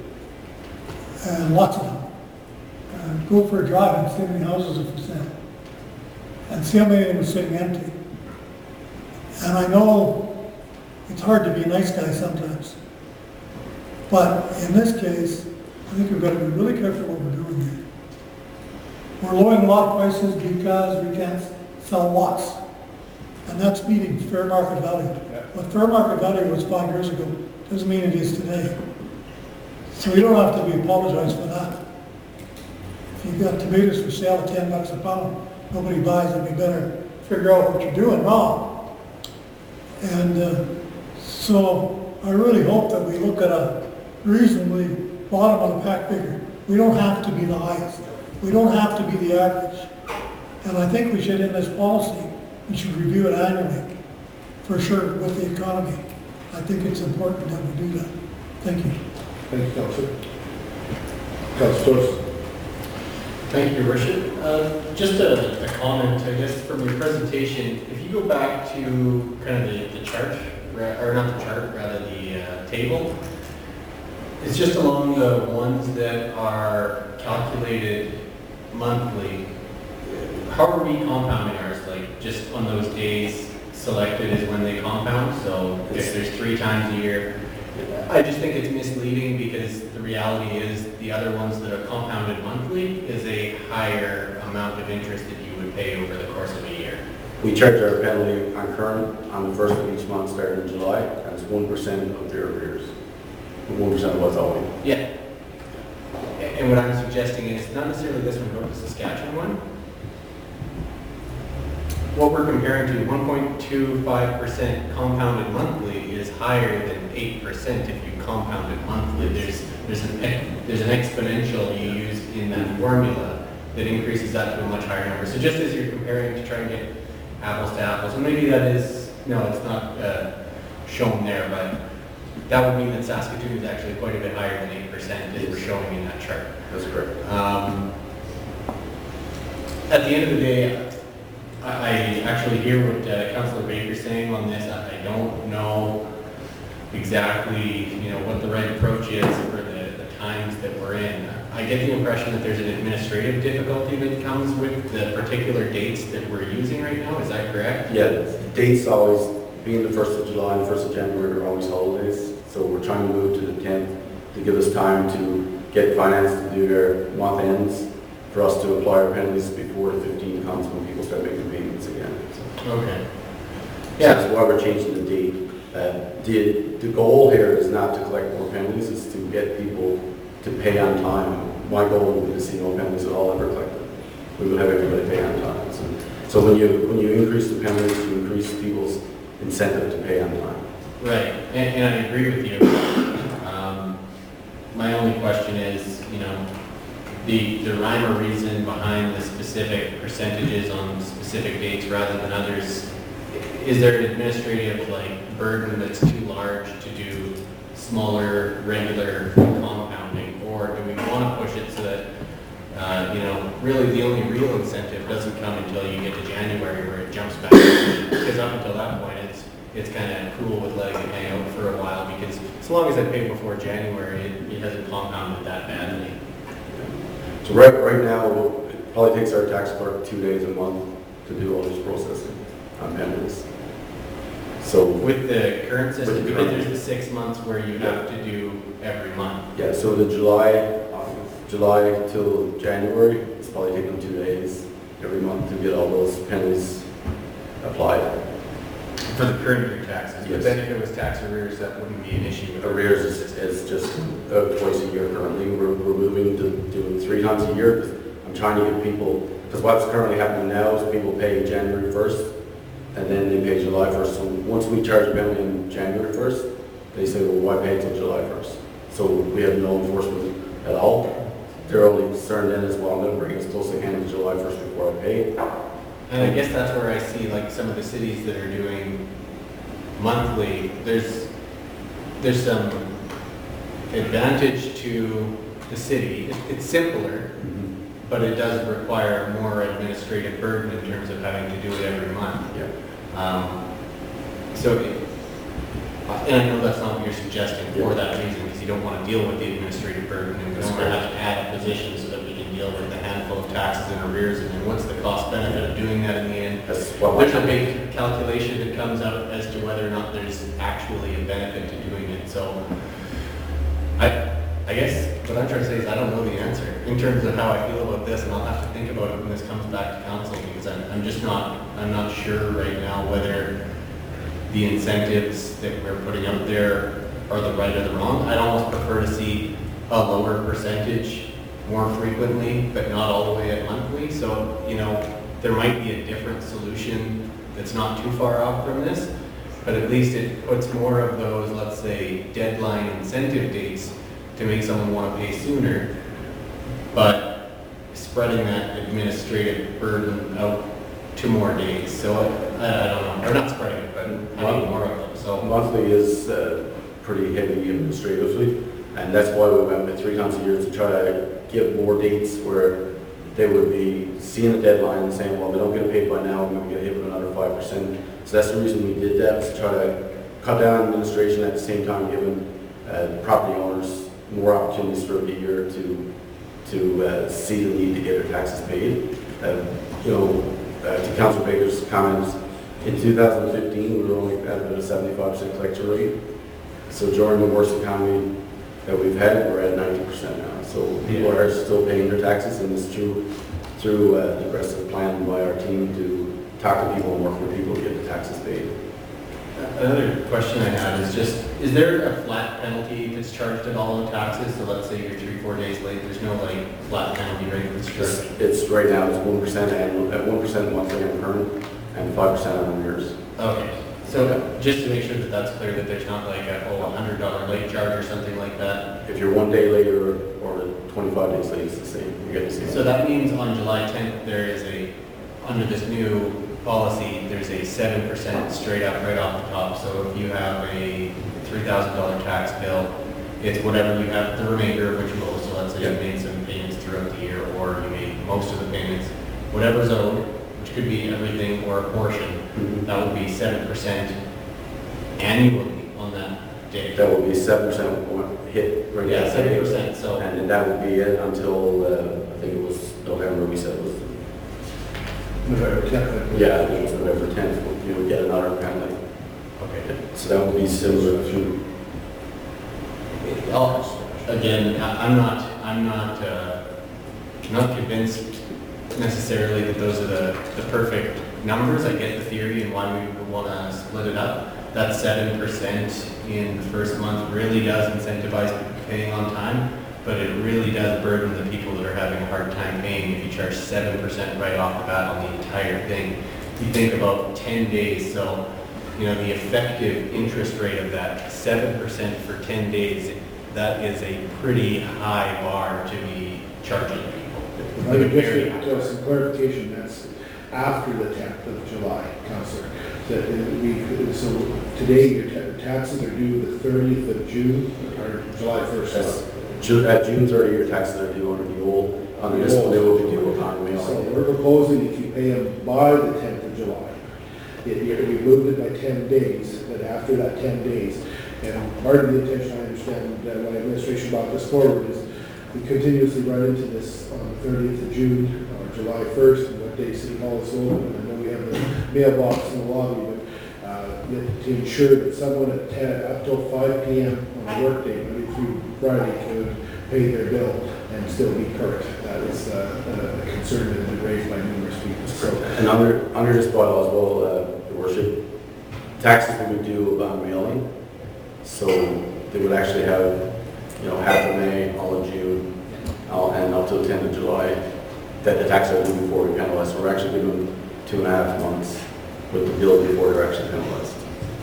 Thank you. I'll get Councilor Dodge, I'll be back to Councilor Day. Yeah, thank you. So a couple of things. One is that, I'm kind of struggling with this document, but it's important, I think, to keep it in the context of the bigger picture, because this isn't the only tool in the toolbox that you're using. You're allowing people to do monthly installments. You have a whole bunch of other pieces to the puzzle that are there. I recognize, I guess, when times are tough, we have challenges, and I appreciate the work that you and the department have done around that. So I heard a partial answer. So we're 19% uncollected? We're at about 90% pretty well collected as of June. Oh, 90%. 90% collected. So we're about 10% uncollected as of June 30th. So how many people are that? How many households? That's maybe 300, 400 accounts. Okay. 300 to 400 accounts. Pardon me, how many was that? 300 to 400 accounts That are for the overdue. whole city that are overdue. That's commercial and residential, that's total. Yeah, that's total. And we don't know whether it's they owe all of it or partial or where we're at. I would suggest it's a bit of both. A bit of both. Yeah. Okay. Yeah, I mean, I'm not sure what the right answer is, obviously. I think the fact that there are other tools available where they can make monthly payments, and you're doing that as well. I guess part of it is that some people borrow money to pay the taxes. So now, what do we do for them? So there are pieces here. So I think the deeper you go in it, the more risk and more the pieces you risk having to add to the sort of the equation, if you like. But I'm aware people borrow money to pay their taxes in order to not have the penalty. So what do we say to that? And the point to be made as well is I just picked the median of those factors to come in and bring the average to council. So I mean, it's council's choice if they want to go higher or lower than that. Yeah. I'm just recommending based on the median of the research that I did. Okay, Councilor Baker first, and Councilor Dodge. Your worship, Councilor Thorson was speaking, he talked about $3,000. Is school tax subject to the same penalty? Yes, it is. Who authorized that? We say on a regular basis, we have nothing to do with the education system. We have nothing to do with their taxes. Yet we're applying percentages to collect their taxes. That's the school division decision, not the city, as far as I'm concerned. You're partially right, Councilor, I don't want to argue too much with you, but because we have advanced, do we advance the school board the entire amount, or do we advance it when it comes? Currently, we pay them as we collect it, but the penalties that we collect is paid to the schools as well. We're waiting for their money. The schools get the penalties on their portion. Why do we do that? Why do we arbitrarily put a tax on the school? They should decide what they want to do. Just a question. Okay, and I'll look to administration for an answer before. But I think part of the answer is the way the structure is built is that the school systems no longer collect taxes directly. And so the city acts on behalf, and I think that's part of it. And to answer your question, Councilman Rowe, we wouldn't be able to say it's standard because Lloydminster is not standard. We pay the school boards directly. In every else in the provinces, the town is into the province, and the province pays the schools. So we do this in a way of enforcing collection. If not, we will get the schools paid. And it becomes, once it's levied, it becomes part of our tax roll. So even if you pay, somebody can't come in and say, I'm paying all my property tax, but I'm going to leave my school tax. We would still take their property to the auction for that. It's all part of the rules. Okay. Fair enough. Yeah. Thanks. Councilor. So, quick calculation. On that 10 days is 250% effective annual interest rate. To charge 7% on 10 days, so 7% of the entire bill on 10 days is 250% annual interest. That's assuming that the pending date is June 30 for deadline. Under the new bylaw, it's actually a date of mailing, which will be the middle of May. Under the new bylaw, we're going to change the due date from June 30th to due upon mailing, like we're done with the water accounts and everything else. Oh, okay, so we're saying it's potentially 40 days. So it would be mid-May at latest. That makes a big difference. That divides that by 4. It's It's still almost 50 pretty. days. Almost 50 days, depending on when the mail actually reaches the mailbox. Okay. 10 days of July, you should have all of June. If our creditors on money, Canada Post does their job, you just should receive your tax notice somewhere after the 18th. So 51% interest. So much better. That, it sounds like. Yeah, so there's some parts of it, this that I think have some warts on it that I think need to be looked at. I'm going to be honest, I prefer the Fort Saskatchewan first penalty because we're talking about likely a group of people that is having a hard enough time getting everything together to make this payment. That I just, in principle, I don't know if I can agree with 7% on that first one. And I realize it incentivizes payment and it penalizes late payment, and that's the point of it. That's what we're trying to do, to reduce the number of outstandings that we have to chase and collect on, and to deal with the costs associated with the collection process. However, you are kicking people while they're down. You're making an assumption that people who aren't paying or all the people who aren't paying are down, and I would challenge that argument because nothing that I've heard here suggests that's the case. And so the challenge is there are people simply who don't want to pay. Possibly. We have had people say to us that it's cheaper to pay the penalty with the city than to lose on their investments. I don't know how that math works, but that's what I've said. It's not 51% interest. I don't know where they're investing. Oh, at that point, you're right close to 4%. I think at 1% per month, if you have if you're successful at your GIC or whatever short-term investment, you'd be locked in. And I think that's where administration is looking at, was saying it has to be, and I'm hearing, and I'm agreeing with you. I don't know if we've hit the right magic number yet, but I think we need to look at something a little different from that perspective, because 51% is exorbitant, but by missing it by the 10th, after the 10th, but how do you encourage something, and that's the measure. I can say mention to the council. So as Councillor Diachuk sort of mentioned, this is not the only piece of this puzzle. The next piece is the PAD or the TIPS program, whatever council determines. So those incentivize our residents with opportunities to pay their taxes without these penalties. The other piece, and what I'm hearing from council, is that they'd like to see a sort of a gradual increase to the penalty. Administration can take that away, and if Fort Saskatchewan wants something that they're comfortable with. First one.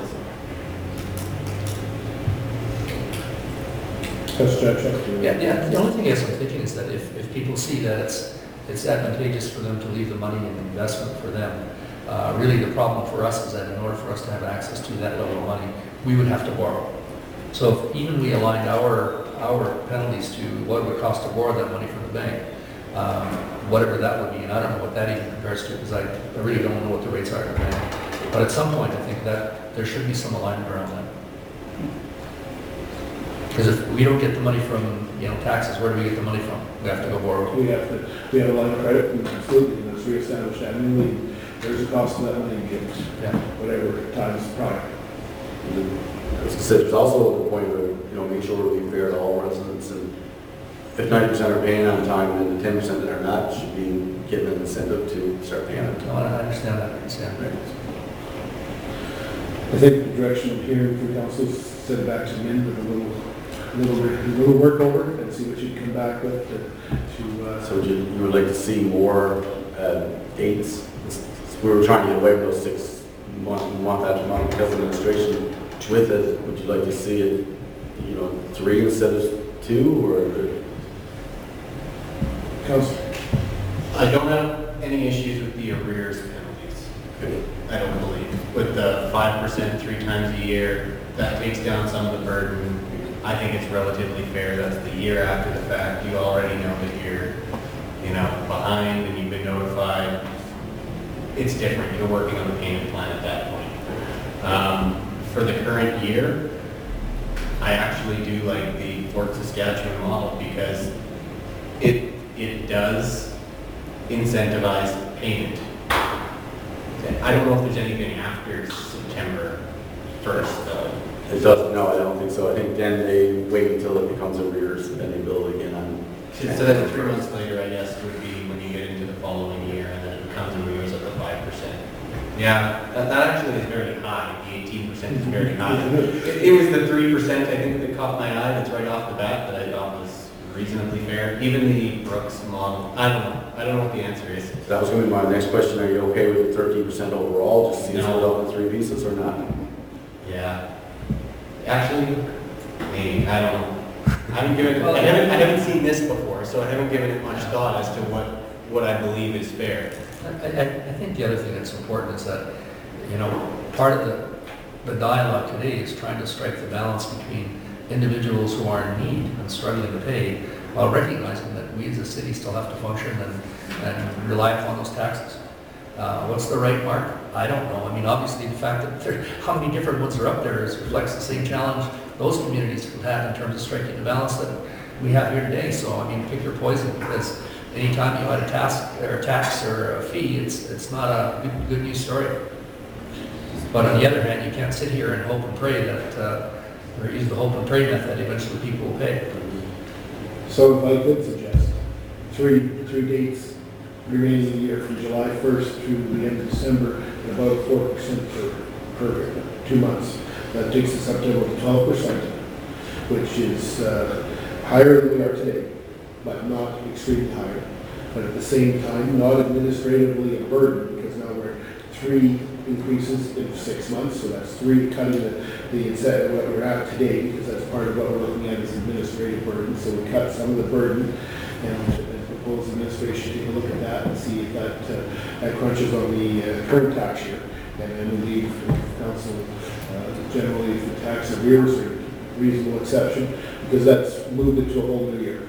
And at the end of the day, taking into account exactly what I've heard today at council, we are concerned about the taxpayers of this community, but at the same token, we can't leave so much incentive that people just say, well, I'll leave my money in the bank and you guys will get it when I'm ready.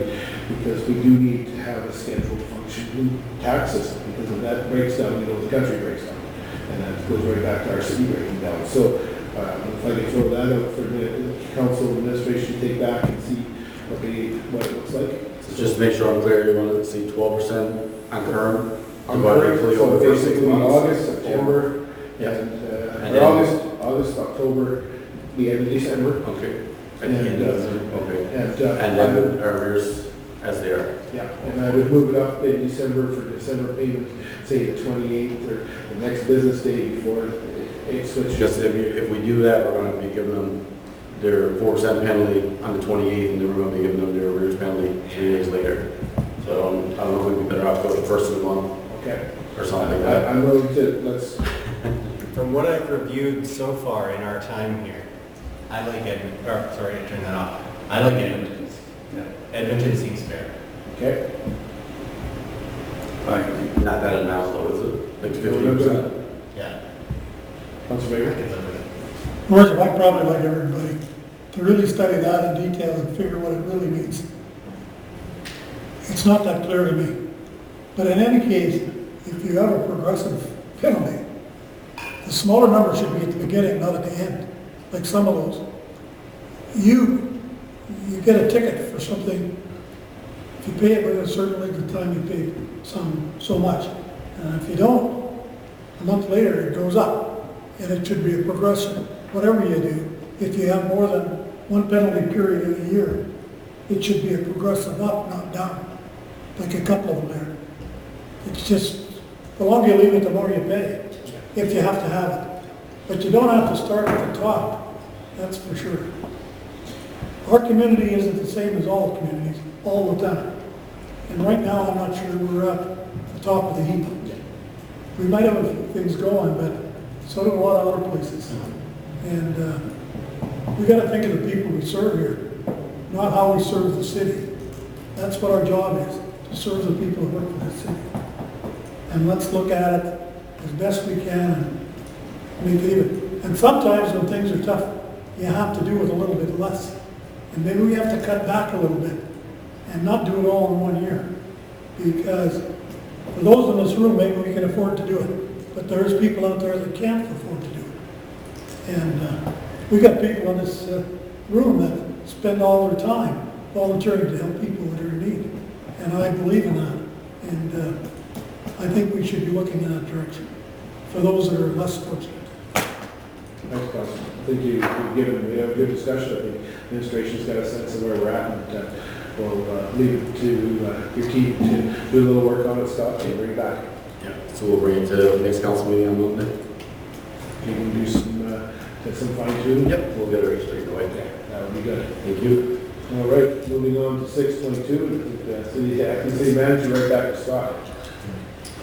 Thank you again. This subject matter is the property tax pre-authorized debit pad plan policy. This is the introduction of a new property tax pre-authorized debit plan policy. The property tax pad plan was introduced in its initial form in 2014 as an option for taxpayers to prepay the following year's property taxes over 12 months. The program is set up very similar to what banks set up for property owners paying their property taxes through their mortgage. The main difference, the city does not charge an administration fee to enroll in the plan, and the withdrawals apply directly to the tax roll monthly rather than being held by the bank until taxes are due.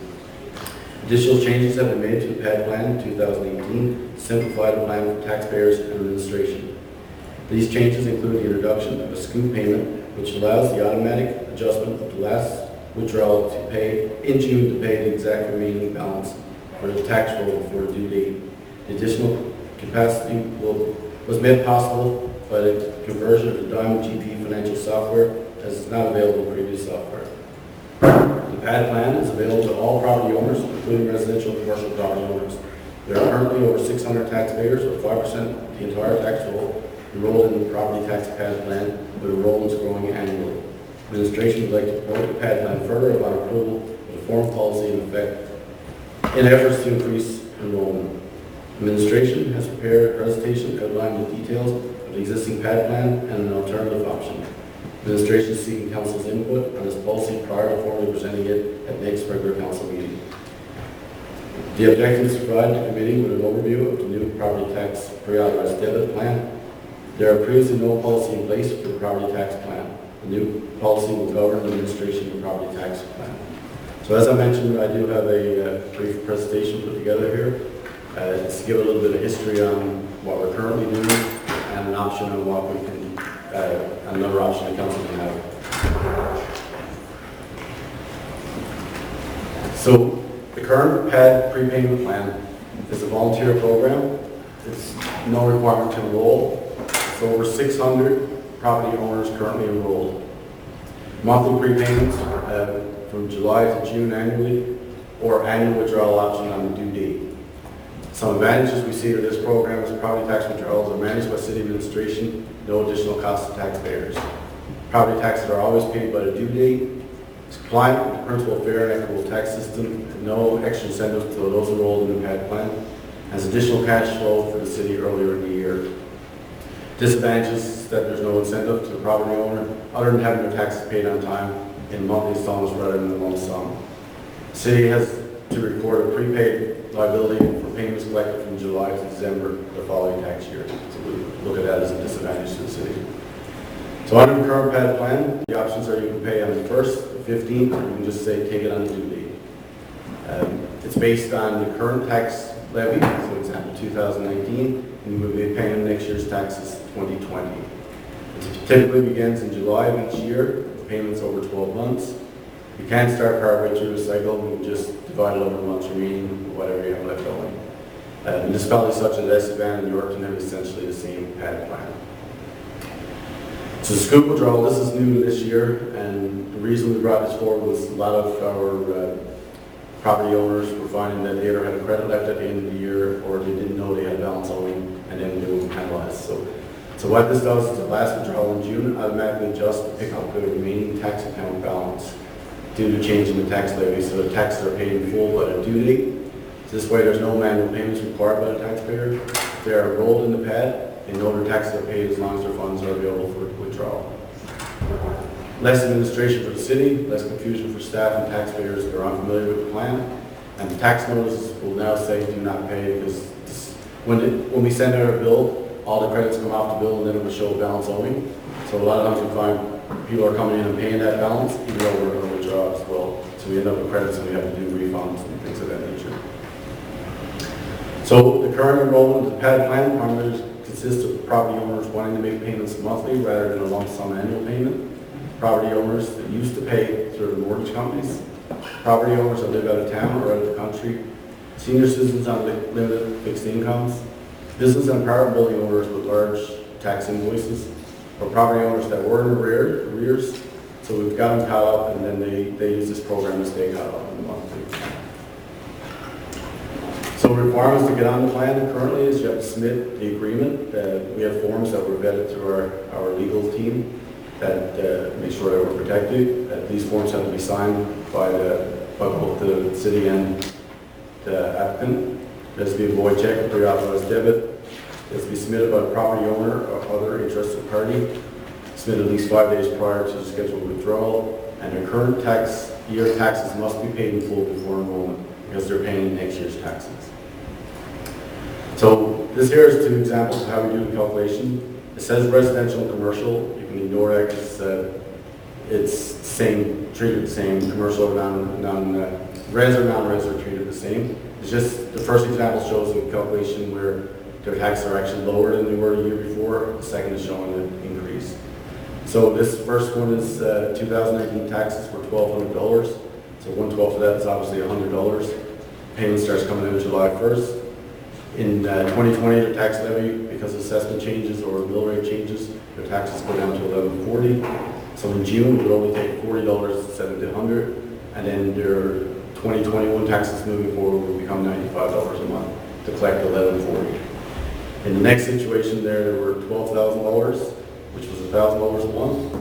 When we do their levy up, it was $12,600 they should have paid. So their last payment would become $1,600 of the remaining, to make up the remaining balance. And then their payment would change to $1,050 per month moving forward. So that was all to do with what we currently do now.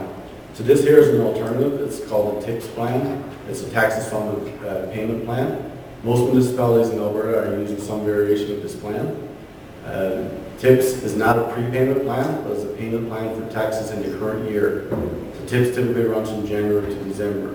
So what we normally do is we would take this in a plan like this, is we would look at last year's taxes again, similar to what we're doing in another plan. They would pay that until the levy, and then we would make adjustments to their payment amount to get them caught up in the last few months. Some advantages to that is the may increase enrollment in the PAD plan, an option to pay taxes over the current year, as property owners receive an extra 6 months to pay their taxes.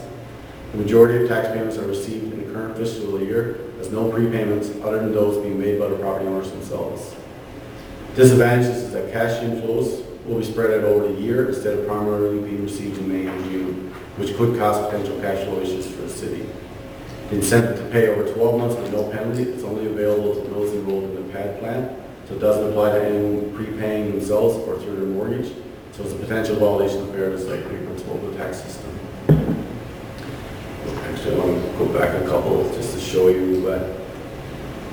So all of this slide and this slide here talks about people that are part of our program now, and as well as the requirements would all be the same under both plans, except for here, this last bullet point about having to have your current taxes paid before getting enrolled. Obviously, under the TIPS plan, we'll be paying your current taxes. That wouldn't be a requirement.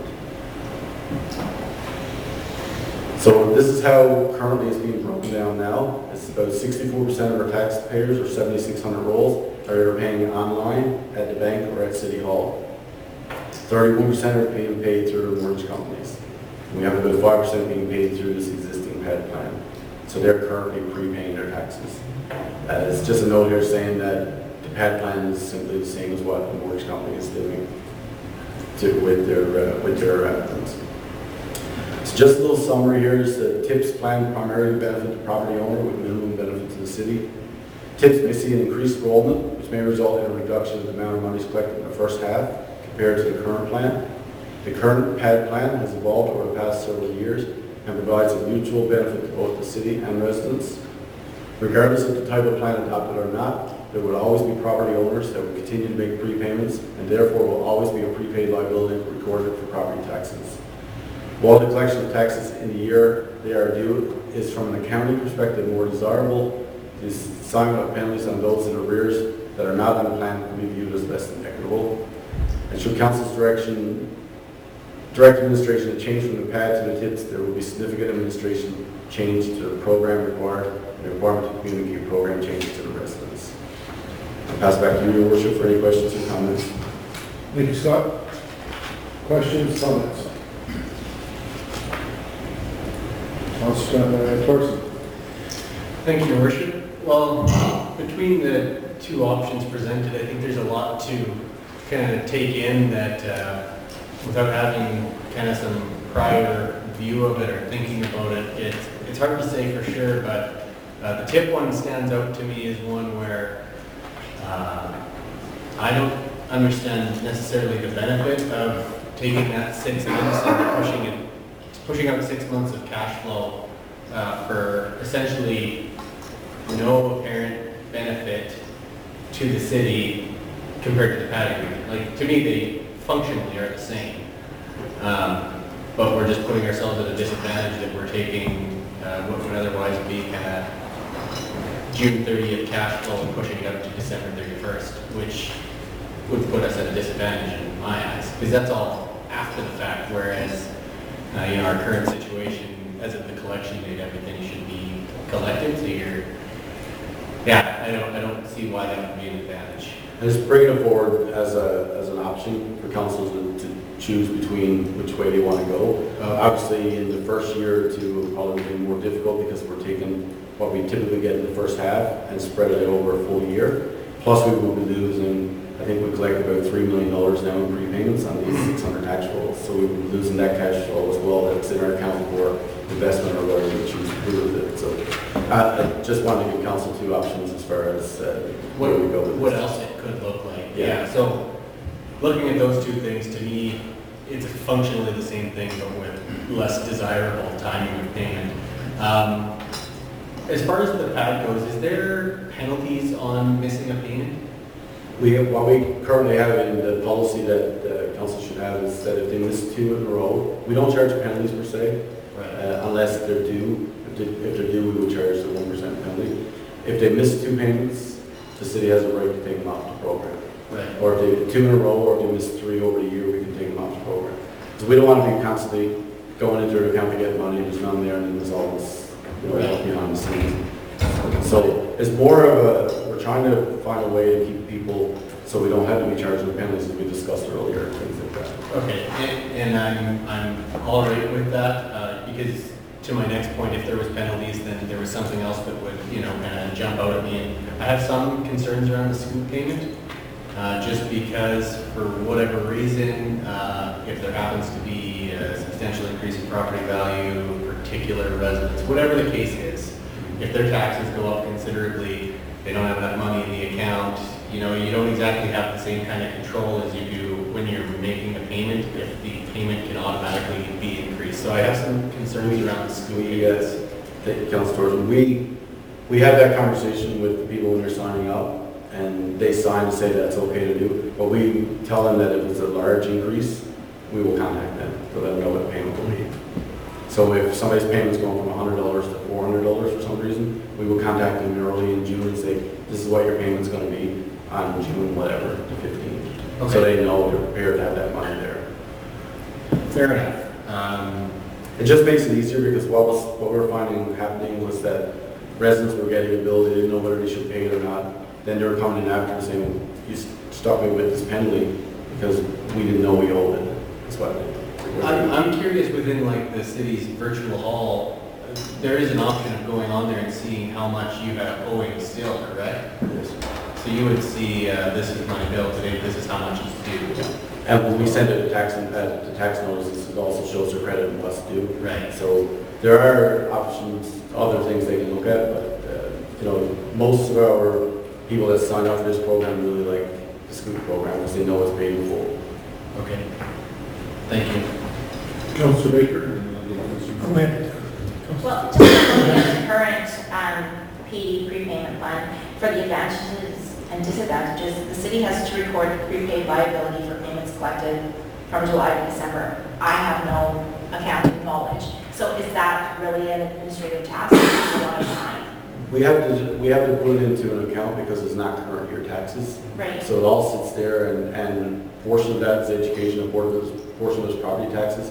We can't even pay the education portion because we don't know what the mill rate's going to be yet. Right. So it all sits there until January and we'll pay it. So we don't want to be paying schools because they're going to get mixed up. Is this current year or is this Right. next year? I understand that, but is it really that huge of a disadvantage that takes a lot of administrative time to do? Adele might be better to speak to as far as prepayments, is how it affects her and her accounting. I don't Right? really deal with that, it just goes in there and they do it. For sure, I just wonder if it's really as strong a disadvantage as it is to. Yes, it does take a little bit more time to do the accounting properly, there isn't an added administrative burden to doing it that way. But certainly, I think whichever decision comes to light, it's in the best interest of the resident, right? For sure. Okay, thanks. Councilor Baker, and then Councilor. We were just, I don't know what the advantages or disadvantages are. Just don't spend the money until current tax year, right? That's the way it works. Or you'll be out of money for a year. Then you'll have to go home. The real advantage, what's that? You turn your mic off when you do that. There you go. The issue is, many people pay their power bill in advance so much a month because for their budget. I know they do, and they have to power and the gas. Just, they pay X number of dollars a month, and once a year, they send you a correction bill. And they just do it, so they don't have to write these big checks a year. That's the only real advantage to it, that I can see. And if people want to do it that way, where do you put the money? You put it where? We put it in a prepaid account. Like Adele said, there's some administration work she has to do to make sure it's... But you don't spend it. It sits in our account, and then when the tax levy is generated, they move it to the tax account instead. But that's creating more administration movement, isn't it?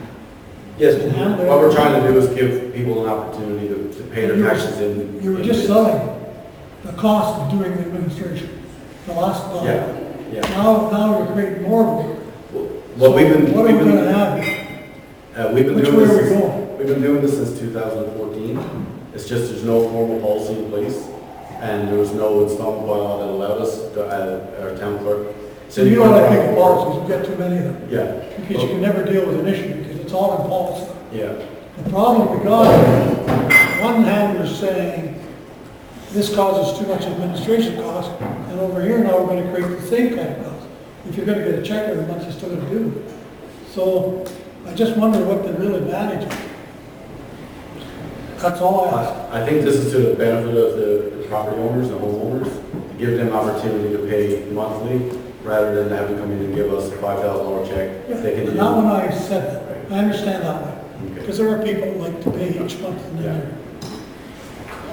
But I think that going back to the issue, Councilor, you've raised, I think that's where it's going back to administration with Yeah. the latter item, to try and be, there's got to be a cost.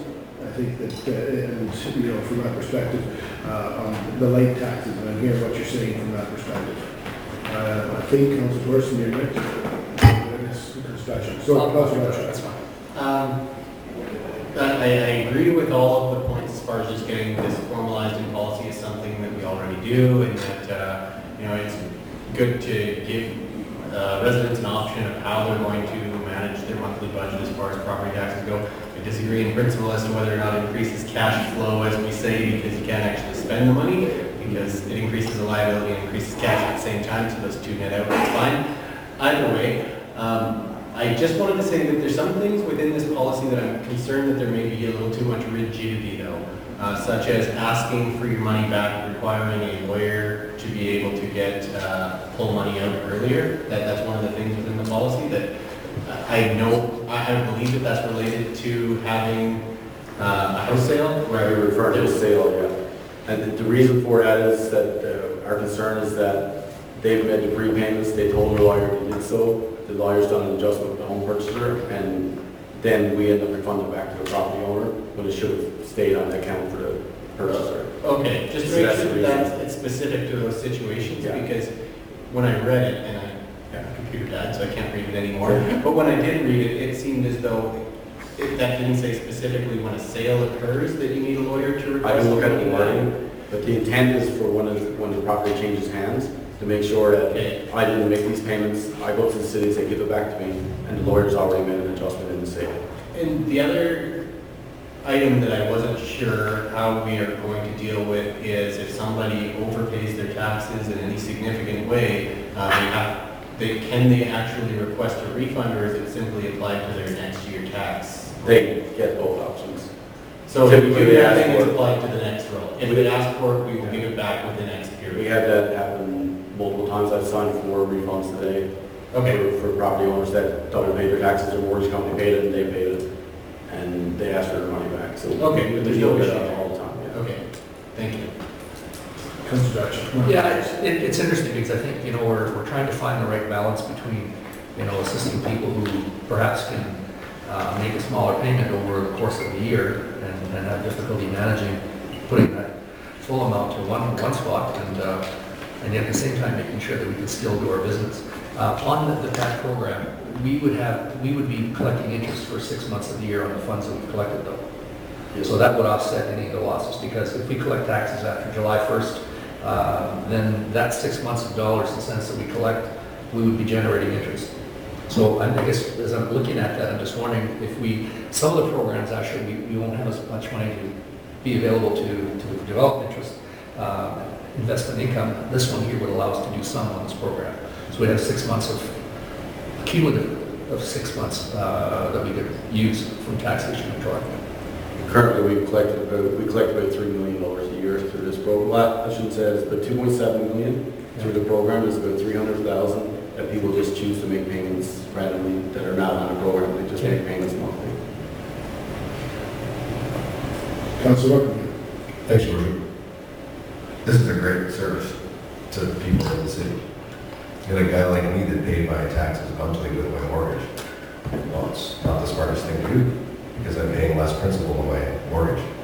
If I could just keep my payment and do the mortgage payment and put the rest through a PAC program in the city, I'm way further ahead. So I think it's a great service that we're offering there, and I support it. Any other comments?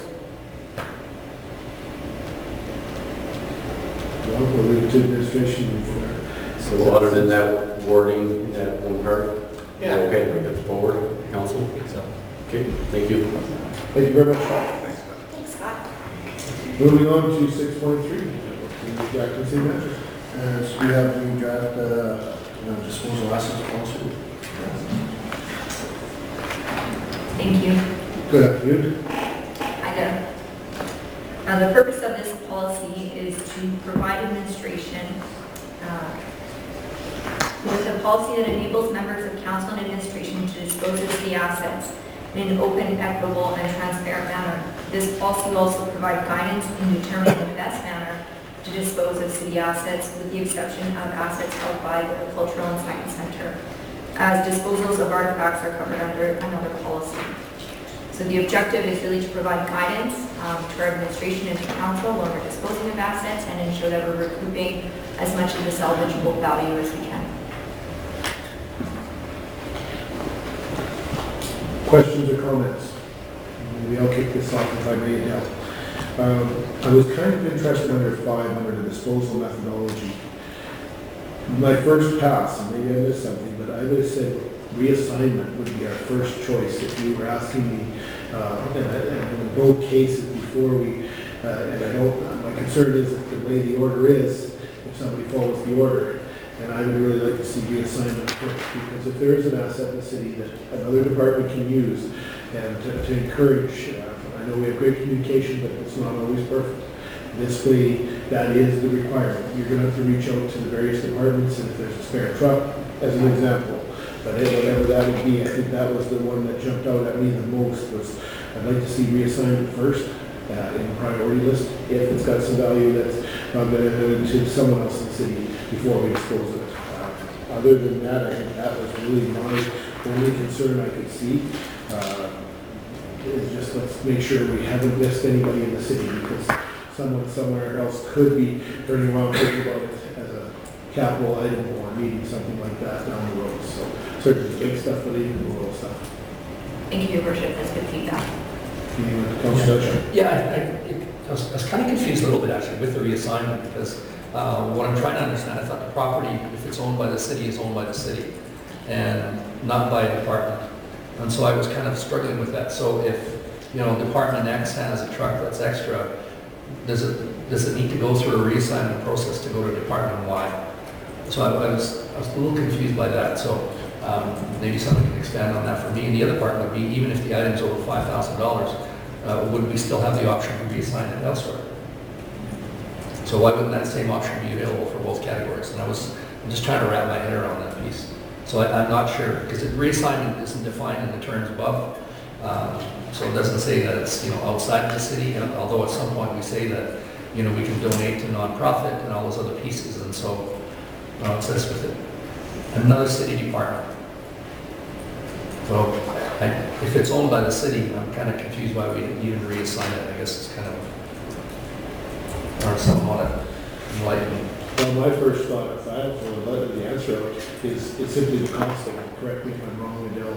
You would want to follow the costing of that piece of machinery. So if we deviated, took a truck from operations and said over to parks, operations wouldn't, unless the finance department had it moved over, it would still keep getting the costs associated back to operations. It should go to parks. Because I believe that's how things are assigned. My understanding of the fleet is fleet can be assigned throughout the city. So it's fleet management, wherever that fleet is assigned is who gets the financial impact. So the CFO wouldn't actually, or the finance department wouldn't be chasing it, it would be more the fleet department is actually. But technically, you're not disposing of the asset. You still have it in the city.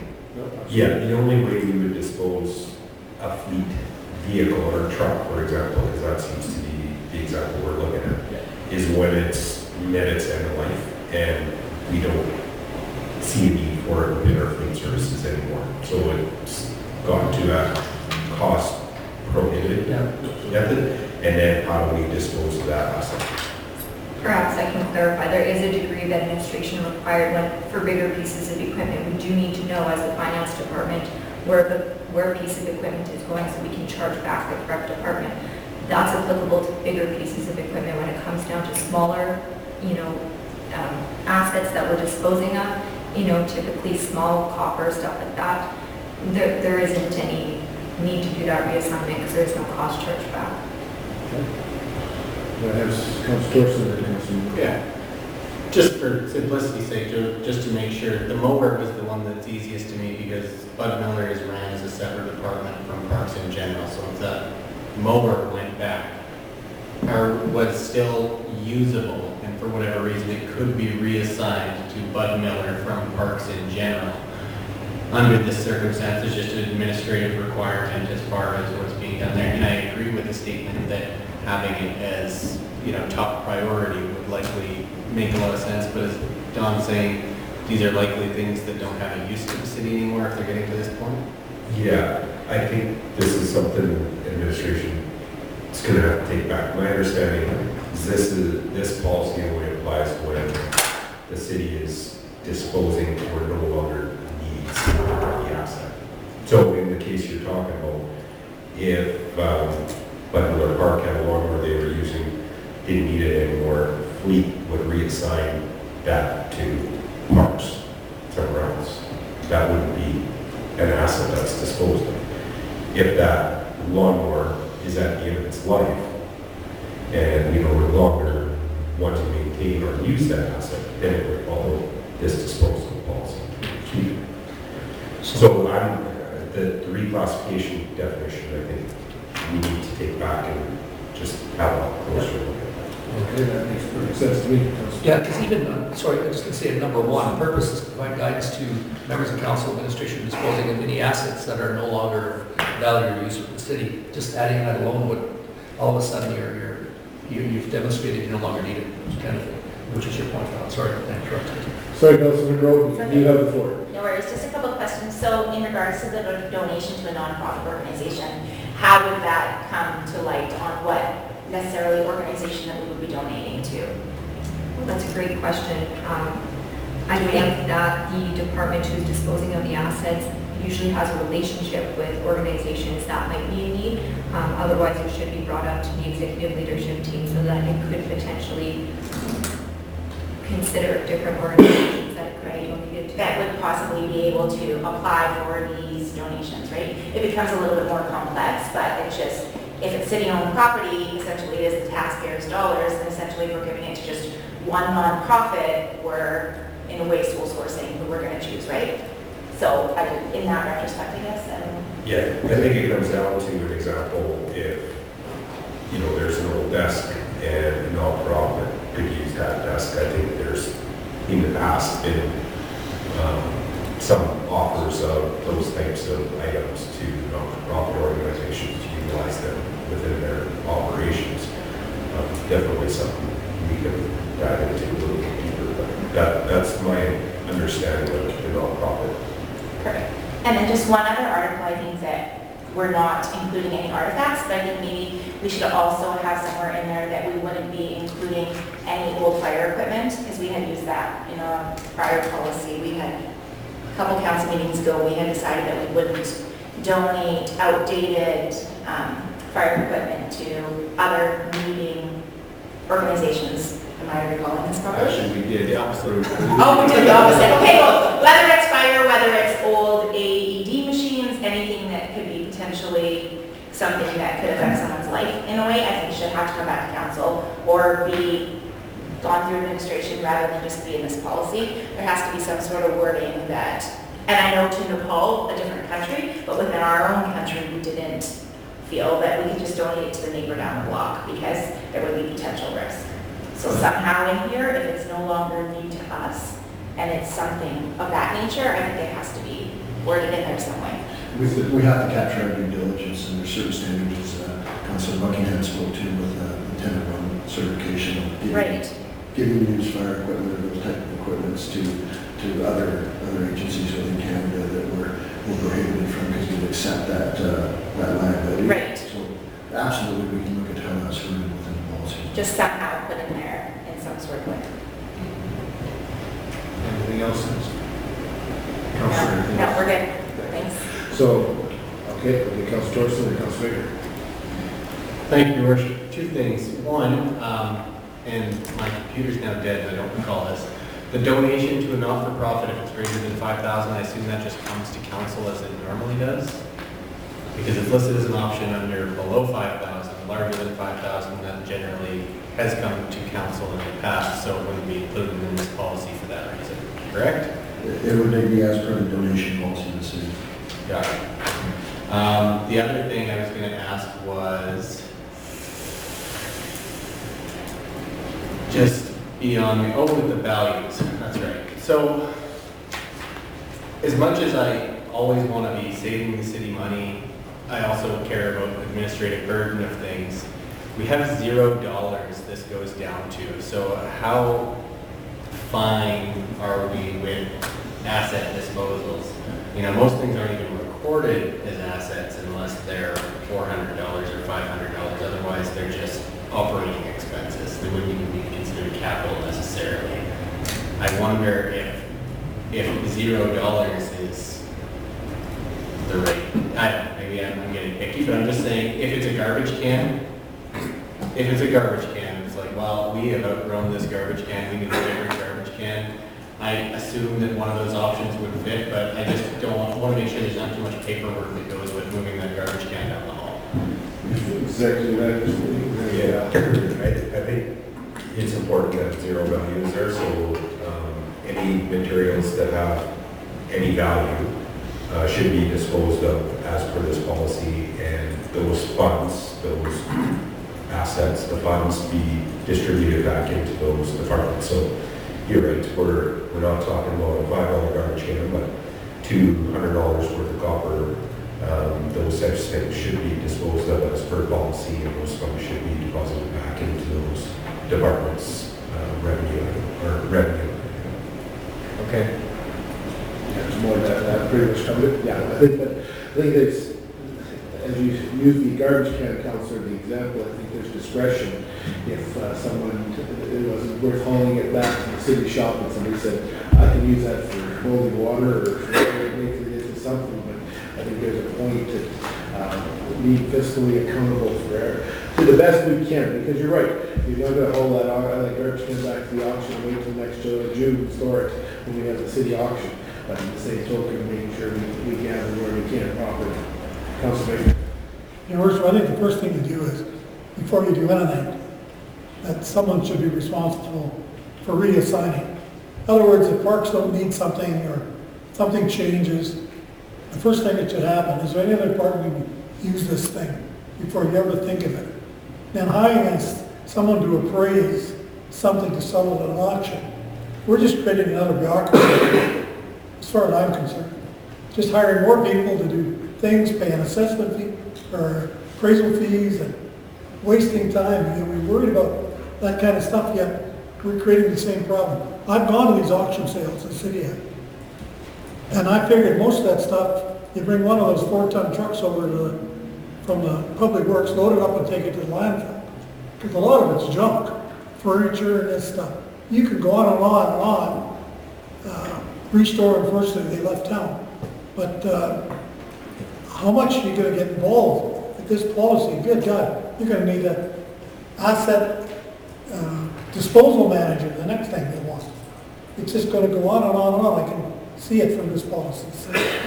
So it's just getting out of control. I think, Councillor, one of the challenges is that there's been a gray area, if I can use that term, and I think this is where the intention of the policy came from administration after some of that gray area came to light. And I don't think it's the intention. I can actually say it's not the intention to create an asset management. I think we have a fleet department, we have the fleet there. I think it's a matter of direction, because as we go back to it, and we can use the various terms, without a policy, there's no policy. But can't we not trust our truck guy to deal with the trucks? Oh, that's what we're saying. Or the desk guy to deal with the desks? And exactly, but I think that they're looking for a little direction so that it is somewhat crystal clear, if I can be, without driving down to some of the examples, that it is, the intent is, oh, that's policy, bang, that's what I need to do. I think Don or Dave or whoever can sell a truck or trade a truck. Oh, absolutely, absolutely. It just continuously. I don't want to see this thing balloon in. No, and I think that's, none of us, and I don't think that's the intention of administrations from finance or anybody else. It's simply, there's a policy that says, here's the rules, perfect, because without the rules, and I'll go back to this, Council, without rules, we know that people stray into the ditch, and that's the challenge. That's why we got a city manager. Councilor Torres.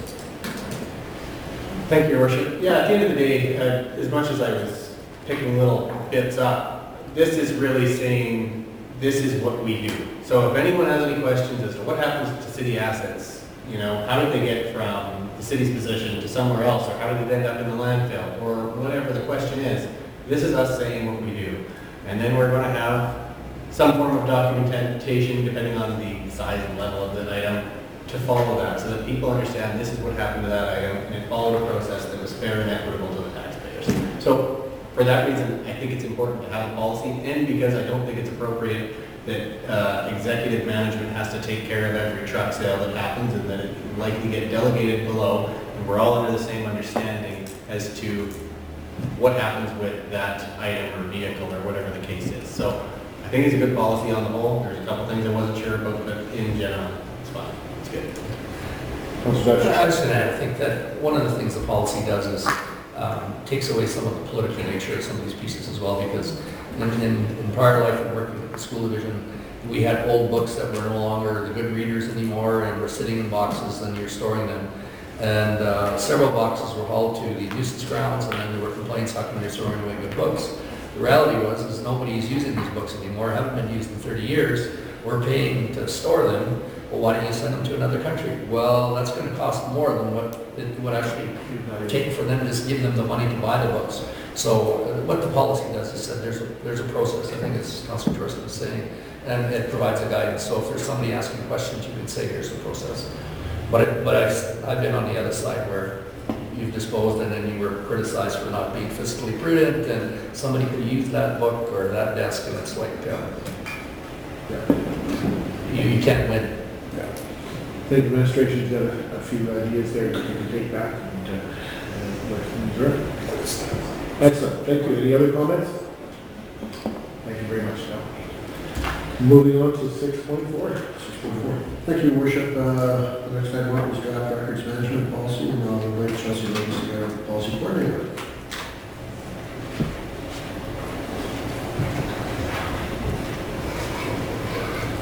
afternoon, Your Worship and Council. Good afternoon, Trustee. I'm here to present the draft records management policy for your review and direction. The City of Lloydminster does not currently have a policy regarding records management or retention. Records management is an essential key to a municipality and allows for more effective management of records, reduced level of record keeping redundancies, reduced cost of storage, and timely access to information. This policy includes a records retention schedule, which will determine the duration each record of the city will be retained. Administration's objective is to implement a records management program and retention schedule to consistently manage records and meet legislative, financial, and legal obligations. Our options are that the committee recommend the draft records management policy go forward to council for decision, that the committee recommend changes to the draft records management policy, and that it go forward to council for decision, that the committee recommend changes to the policy, and that it come back to the committee for review, or that the committee request additional information on the draft records management policy. Alignment with the strategic plan.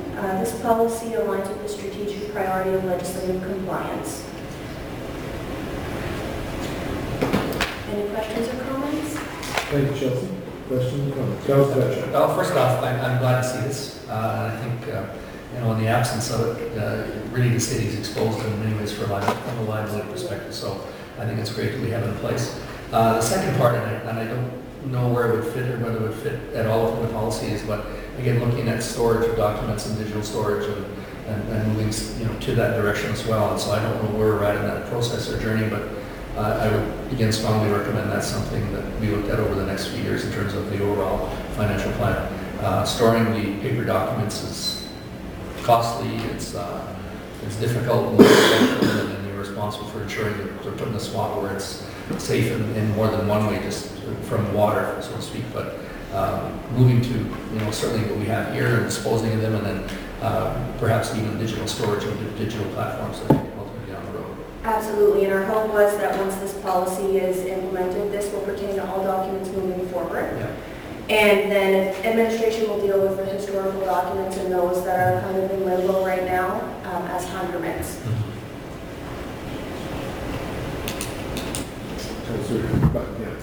Thank you, Worship. Just out of curiosity, the scope of the time that we're keeping specific things really ranges here, 2, 7, 10, 3. It does. What's the methodology behind the years? Is that a legislative thing? Is it a best practice? I was curious because there's lots of variation between what needs to be kept for certain amounts of time. Yes, thank you for your question, Councillor. Some of the reasoning is other municipalities, other is mandatory requirements for legislation, and some of it is from internal reviews that we have done with our administrative team to see, for example, for finance, what they believe they need their records, how long they need their records for. So.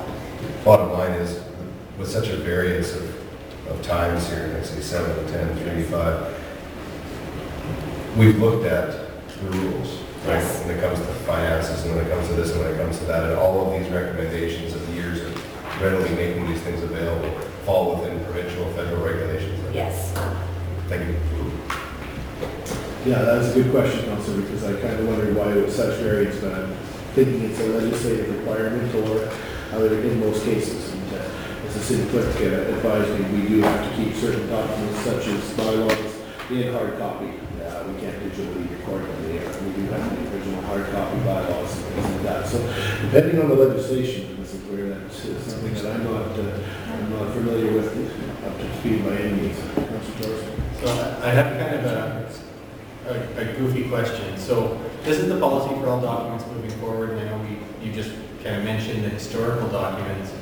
So for something like LA Hoy, if it's not following this and we still have something that's really old, then it's still voidable? Or does that 3-year period and like the time frame still exist? But if the document exists, then it becomes voidable and things like that, correct? If a document exists, it becomes void. Yeah, so I can understand why it would be potentially, an issue carrying too much old stuff around that you're going to have to deal with in the not so distant future. Yeah, that's it. And I agree with everything related to digital. The cost per square foot and all that other stuff for storing document compared to the cost of server and backup space is pretty good. I was going to say the FOIP regulations, depending on the sector you're working in, vary. So there's some files that have to be kept in perpetuity. So if there's a record of a sexual assault or whatever, that as a counselor, that they would be required to retain that document in perpetuity. So there's a full range in terms of the kinds of documents that are out there, because again, there's no expiry date in terms of a sexual assault in Canada at this point. So that needs to remain in evidence and be available in the event that at some point in time it's needs to go to court. So there's a full range. Thank administration, unless there's any other comments for bringing this forward and getting us again compliant to where we need to be with the charter. I see the comments I had was either SAS legislation or Alberta legislation or federal legislation, because it's all items that we deal with on a regular basis, and without having good policy, we kind of get left in the dungeon downstairs for storage. So hopefully we'll be able to remove some of that stuff from storage and move forward. Any other comments? Thank you very much. Thank you very much. With that, I'll look to inquiries from the media. Sir, thank you, Your Worship. Today we have a request from the media for yourself, Mayor Alvarez, and Councillor Corson. And with that, I'll ask for direction on adjournment. Motion for adjournment. Councillor Diachet, seconded by, I just, no, it's that. Thank you. Thanks, everybody. I'd be lucky on that one. Why wouldn't you put my hand up?